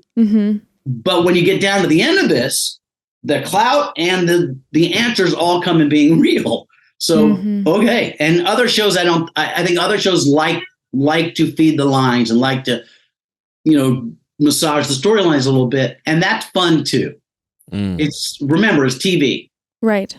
Sometimes at the expense of people. And that's where it gets a little tight for me. Yes. And you have a lot of 1000%. empathy, and that's a beautiful thing for you. I tend to love when I smell the I'm coming on here for the right reasons, and then you could tell they're not, because then I know there's a blow up happening. And it's not because I want them to experience pain. It's from more a just viewer I standpoint. know some electricity is on. When someone comes in and they're just like, honestly, I'm here just to really figure it all out. And you just are like, oh no, you aren't. You Like can there smell it is from a like, mile here we away. go. Just Keep an eye show on us that your fashion person. line now. Right. I don't need the jewelry you make at home that you're going to sell now, so we can skip it. Yeah. Yeah, I feel the same way. The only thing that there are two things that really make me uptight: bullshitting me and hypocrisy. Yep. Yeah. Right? Hypocrisy in politics and life. I'm up to my ears. I can't deal. The older I get, the less I can suffer fools. Yeah. And I start speaking my mind, and I become kind of an asshole. And I kind of like it. That's spoken from a real person who's not an asshole, by the way. No, but I kind of like Fun being an asshole. Like, it. you ain't an asshole. Well, but if I have to come clean, I'm an asshole a lot. I just want to be liked a lot. Got So it. that's authentic Okay. of me. So what I'm growing into and taking my time is when I'm an asshole, and you have to deal with it. I don't. Got it. But that's uncomfortable for me, even as I say it. And I forgot what we're saying, but I'm sure it was good. Man. Mark, we love Thank you you. so much. Thank you so much for being willing to You're the come best. on and answer questions and watching the show. Wow. I mean, Well, my goodness. I have to come clean on that. My wife is visiting my daughter. My son, who's been here with his new wife, is also out of town. I'm home with my dog. So I could watch The Bachelor and just kind of get into it. So thank you for giving me something to watch. That was great. Wow. And the last thing I want to say before you go, mom and dad of your new podcast, okay? I would say this to your former partner as well. I think I've sent her messages on this too. Your children, your child and her children, being the expressive children that they are, as I can see them relate to you and others and how they're doing, is such a testament to the safety you've given them. Oh, The lack of judgment you put on them, the lack of fit in a box that you put on them, and who you are as parents. So the title of when I saw the title of your new podcast, I got a little choked up because the compliments I want to give you, the input I give you when I send you messages is not about, in my opinion, your broadcasting ability, which is great. I love listening to you. My daughter is flipping out again that I'm talking to you. But it's who you are as parents that's obvious in who your kid is. That's what touches me emotionally. So, Wow. good for you. I was not expecting to have my cup filled. Adopt me. Okay. Please Adopt me. I already adopted Jeff, so I I know, already I have already one. What the heck? Yeah, I'm married into And the Now family. your son-in-law. The truth is, I'm counting on Ember being a good person because I'm going to be fucking old and she's going to take care of stuff. Yes. And we need some help. Yeah, we do, we some do. well-adjusted children to take over. Oh, well, Mark, we thank you love for coming on. You're the best. so much. Temptation Island, where can the people watch it? And then a new season coming? So yes, seasons 1 through 4, I think, are on the Peacock. Yes. On Peacock, they would kill me for saying the Peacock. Have you guys seen the TikTok? It's really great. Kids love it. I think it's on Peacock and USA Network. I think you can see the episodes there. And the new season, I think, maybe this summer. All I can tell you is it's good. And I know I'm supposed to say that, but I think there's some real great moments in this season we just shot. Awesome. We cannot wait. We appreciate you, sir. Thank You're you the so best. much, Mark. Love you both. And thank you, Mark, so much. Mark is just a salve to my heart. He's just the sweetest, kindest person. He comes at it from such a empathetic, cares about people as people. He's just you'd think he'd be jaded after all these years, like being in the business, but he's just sweeter. And yet and then just the compliments and the love. I'll call you to go golfing soon, Dad. We love you so much, Mark. Thank you so much. And make sure to check out Temptation Island. We love Temptation Island. We love watching it together. All right. Should we do some questions during our call home? We would never miss this segment. Hey, Mom and Dad. It's one of your Canadian children, Catherine, calling. Hi, Catherine. I love the new podcast. You guys are just the best. I'm so happy for you that it's going so well. It's awesome. I have a question about how to support your partner. I've been with my partner for 7 years, and we are great. We are really solid. We talk about everything. We're super happy. We're definitely life partners. And he unfortunately hates his job, like straight up hates his job. He complains about it a lot. He's super irritable about it. He rants and just really comes home mad.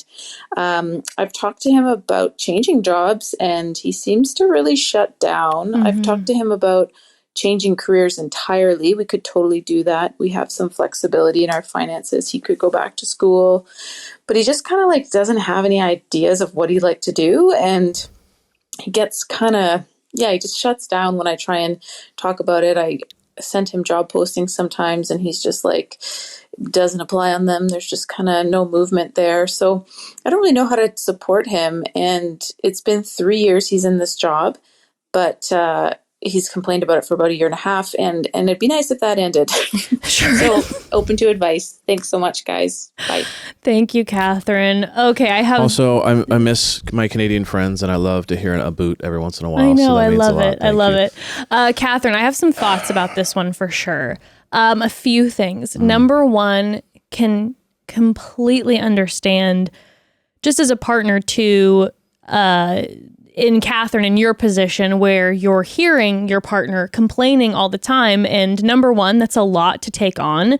But then also two, you also want what's best for your partner. So when you're like, oh, they're not happy, I want them to be happy. So I want to fix this. Yes. When I'm listening to Catherine's story, I am reminded of... an ex you had?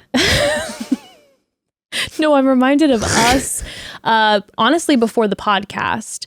And me being Catherine's partner. Oh, interesting. I think when I was kind of in between jobs, between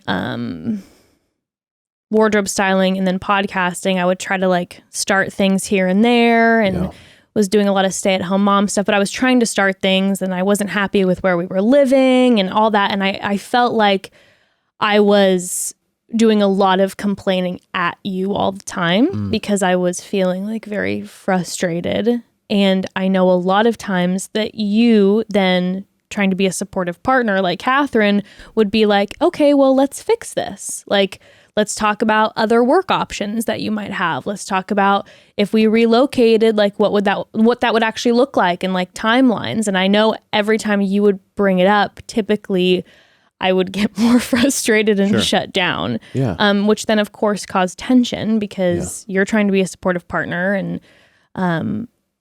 I would know that.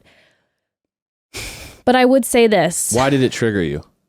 I think it triggered me because there was a few things. Number one, I knew what you were saying was correct, but I felt too overwhelmed and scared to jump into the things you were suggesting at the time. So I think when I would hear other job options before the podcast or potential moves or whatever, I would hear what you were saying was good, but I was also like, I feel so anxious and overwhelmed and tired right now that the idea of taking a risk sounds so scary and I don't even want to go there. And I would imagine that might be what your partner's dealing with right now. Like maybe work is just kind of grinding him down, making him feel anxious, making him feel frustrated. So he definitely, yes, might want to leave it. But the idea of actually taking a step and starting something new is a lot of fucking work. Like it's a big shift when you've kind of settled into something and it's scary. And so I think sometimes maybe when those things are brought up, it's actually a true mirror to like, okay, instead of complaining, maybe you got to take this step. But that's scary. So I think you can get defensive sometimes. And I don't know. I think sometimes you just want to vent and be like, I got to get this off my chest because this is what feels good for me right now. Yeah. And I don't want to think about the risk and fear of starting something new and starting from ground zero or going in and quitting and my boss makes me nervous and oh my God, and all that stuff is scary. So I kind of just want to dump this, but I don't want to hear a result.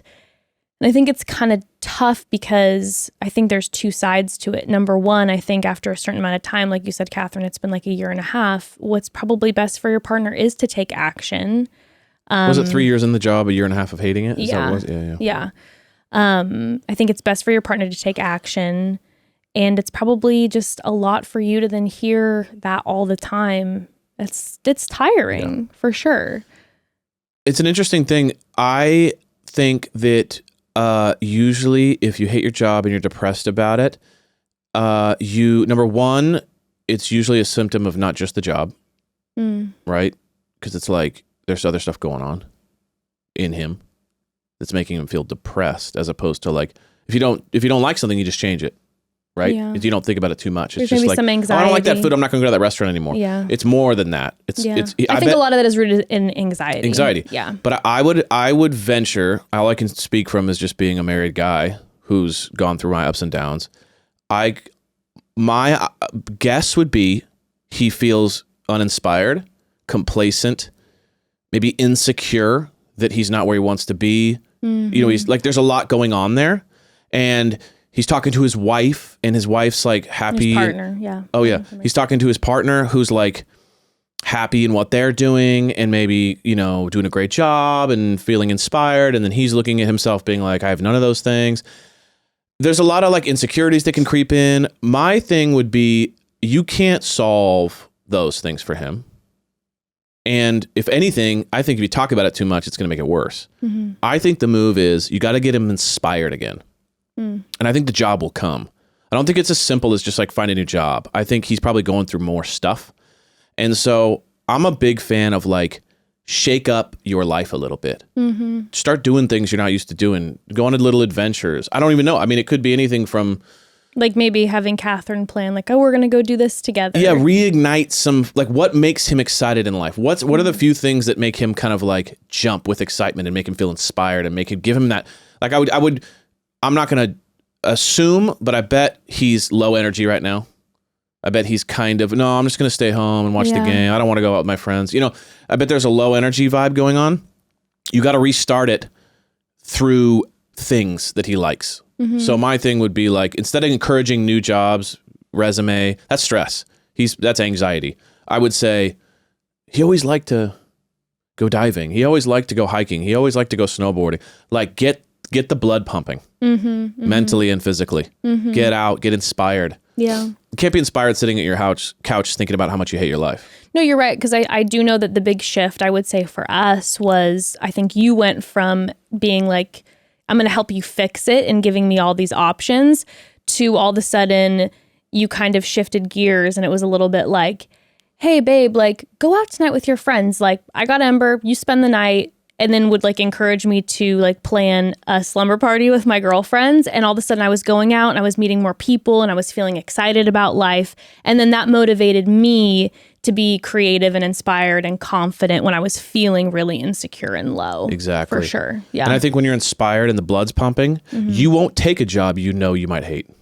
Yeah. You'll kind of be like, I'm going to push for this. I'm going to try this. I'm going to take this risk. Yeah, you're feeling confident in yourself. You're feeling confident and inspired. You're going to take risks. You're going to feel like I can take on the world. The job will come once the brain shifts. Yeah. I think also too, Catherine, it would be then just more, I don't know, like joyful for you, because I would imagine being the partner who's having to hear that and process that constantly and then trying to figure out ways to encourage. Stressful. That's so much and on you. And then that's adding into their relationship. Sure. So that's putting a lot of pressure. And that's also then just like so much on Catherine. So much. Versus like, okay, if that's maybe not talked about as much, then, and maybe when he starts that conversation, changing the conversation to like something that he gets motivated by or excited by or like planning stuff, then you all are having fun together and you're experiencing joy with your partner instead of feeling like you're having to constantly kind of like have him trauma dump and unload on you all the time. Yeah.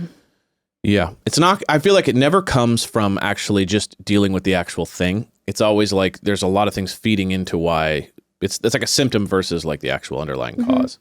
Also, too, I don't know how your partner feels about therapy, but I'm sure therapy would probably be really beneficial for him right now.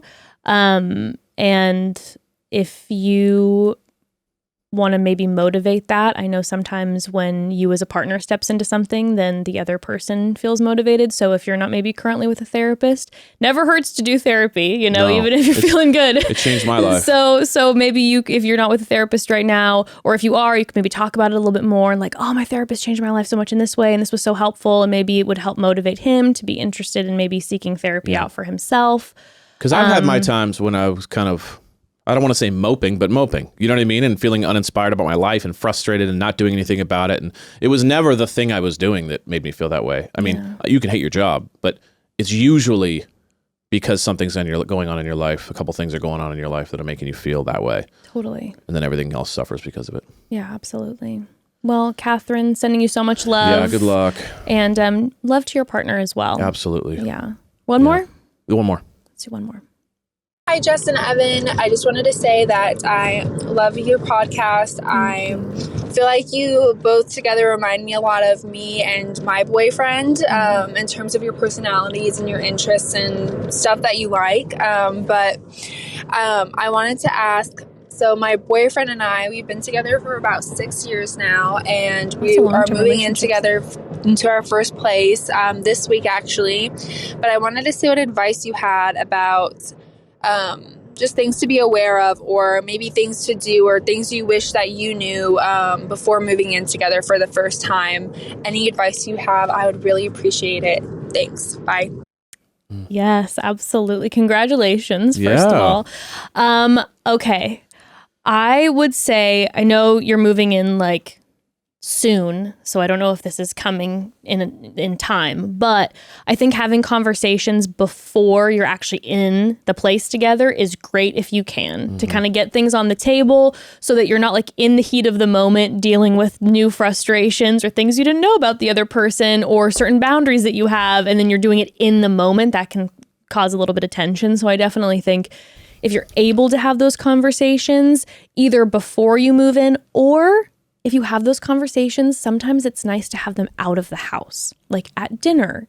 And then you're feeling, you know, have a glass of wine and some food and you're having a nice conversation and you're not in the actual space. There's something about the energy of being in the space. You almost don't want to like talk about it there because it can get tense, versus like, let's go out to dinner and talk about like, what are some of the things that you feel really strongly about on a day-to-day basis? Like, what are some boundaries that you have? Or how do you like to wake up in the morning? Like, do you have certain things that, you know, and you can make it fun. Like, you could make the conversation really fun. Like, okay, tell me your quirks. What are the things you need first thing in the morning? What do you need before you go to bed? What are your weekends? What's your ideal weekend? Things that are kind of like your necessity list. Yeah. And kind of have a fun conversation that way, outside of the house, because I think then it takes away that tension. Also, I will say this. When Evan and I first moved in together, I did have a conversation with you before we officially moved in. And I was inspired from back in the day by a Sex and the City episode with a Carrie Aiden moment, where in the episode they move in together. He moves in all his stuff. She's feeling overwhelmed. She had like her sacred space before. And the second she'd walk into the house after working or walking around in the city with her friends, he'd always be like, hey, how you doing? What's going on? What's kicking? And she would get so annoyed because he was always just there and like, hey, what's going on? What's going on? So that inspired me to have a conversation with Evan before we moved in, because I am actually like a big introvert and I need my quiet and space a lot. And one of the times that I need that is specifically after work or being gone all day. When I come into the house, I pulled what Carrie had said and I told Evan, I said, okay, when I come home from work, I need 1 hour.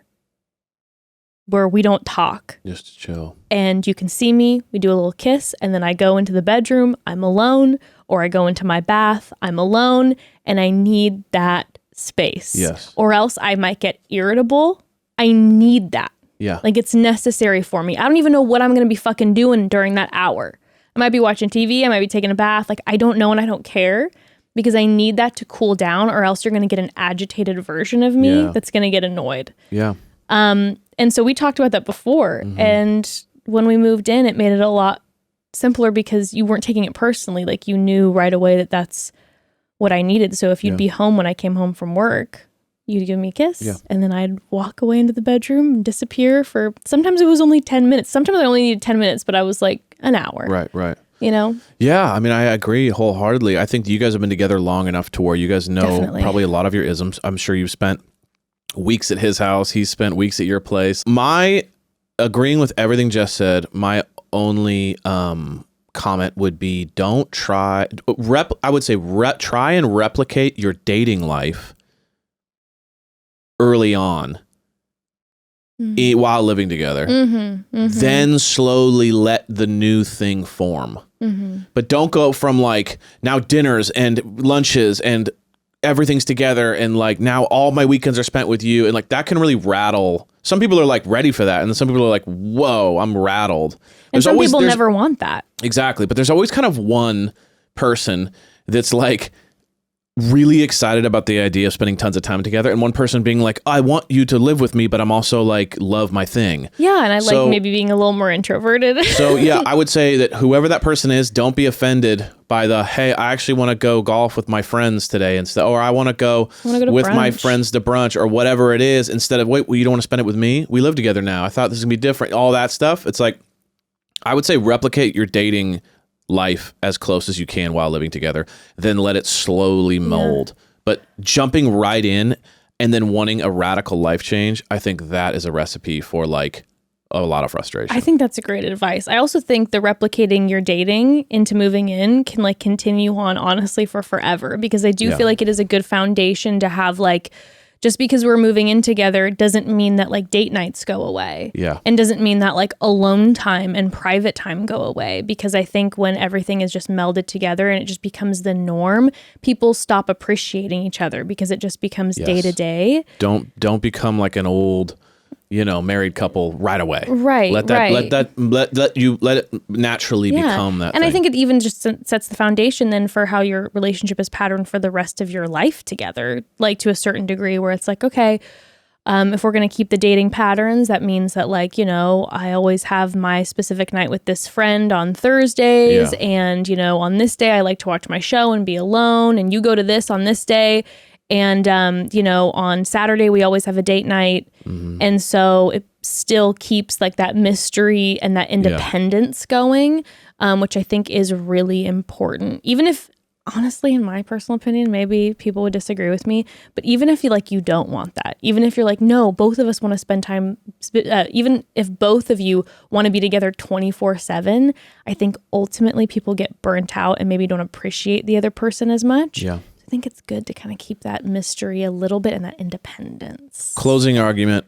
Don't think that the stuff you don't like about the other person or that give you like, that bother you. Let's say you go over to his place and it is slob town. Okay. There's just shit everywhere. Don't think that when you move in together, he's going to change his ways. Like, true. I would say if anything, it might get worse in some ways. So just be aware that like those conversations, like don't think that like whatever your partner does that kind of bothers you, or let's say about their place or the way they live. Yeah. Oh, sleep until 10, 11, 12, and that bothers you. Don't think that person's going to be hopping up at 7 a.m. like you when you move in together, just because you're going to rub off on them. It's not happening. No. So just be aware that like it might even get worse because now you're right next to it. So have those conversations before.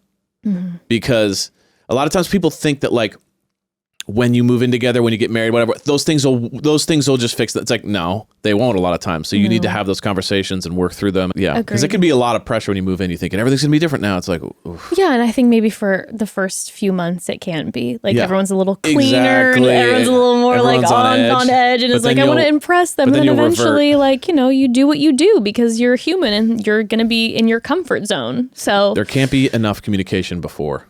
No. About it all. And honestly during. During. Like I The said. whole thing, just and communicate. Do it at dinners. I wouldn't do it in your house. I don't know what it is, but I just feel like the arguments about the dirtiness or, you know, the way of triggers. life in the house, it makes it worse when you're in there and you're like looking at it and you guys are like almost like caught in a cage together versus like do it when you're out, you know, maybe go for a walk and do it. Yeah. Just get out of the house. Yeah. It's like the classic. Don't do it in the moment. No. Let it settle. No. And if you feel like you need to, be like, let's take a walk and talk about it. Right now. We're leaving the house right now. We're going getting coffee Because I can't right be in now. that pigsty that you made. All right. Well, good luck to you. Thank you all so much for love you sending guys. in these voicemails. Another beast episode. Another beast episode. Double beast. I know. You know, hope you all love it. Hope you all love the long ones. Again, I think, you know, when we're doing one a week, you true. gotta triple up. we got all this stuff we got to get out.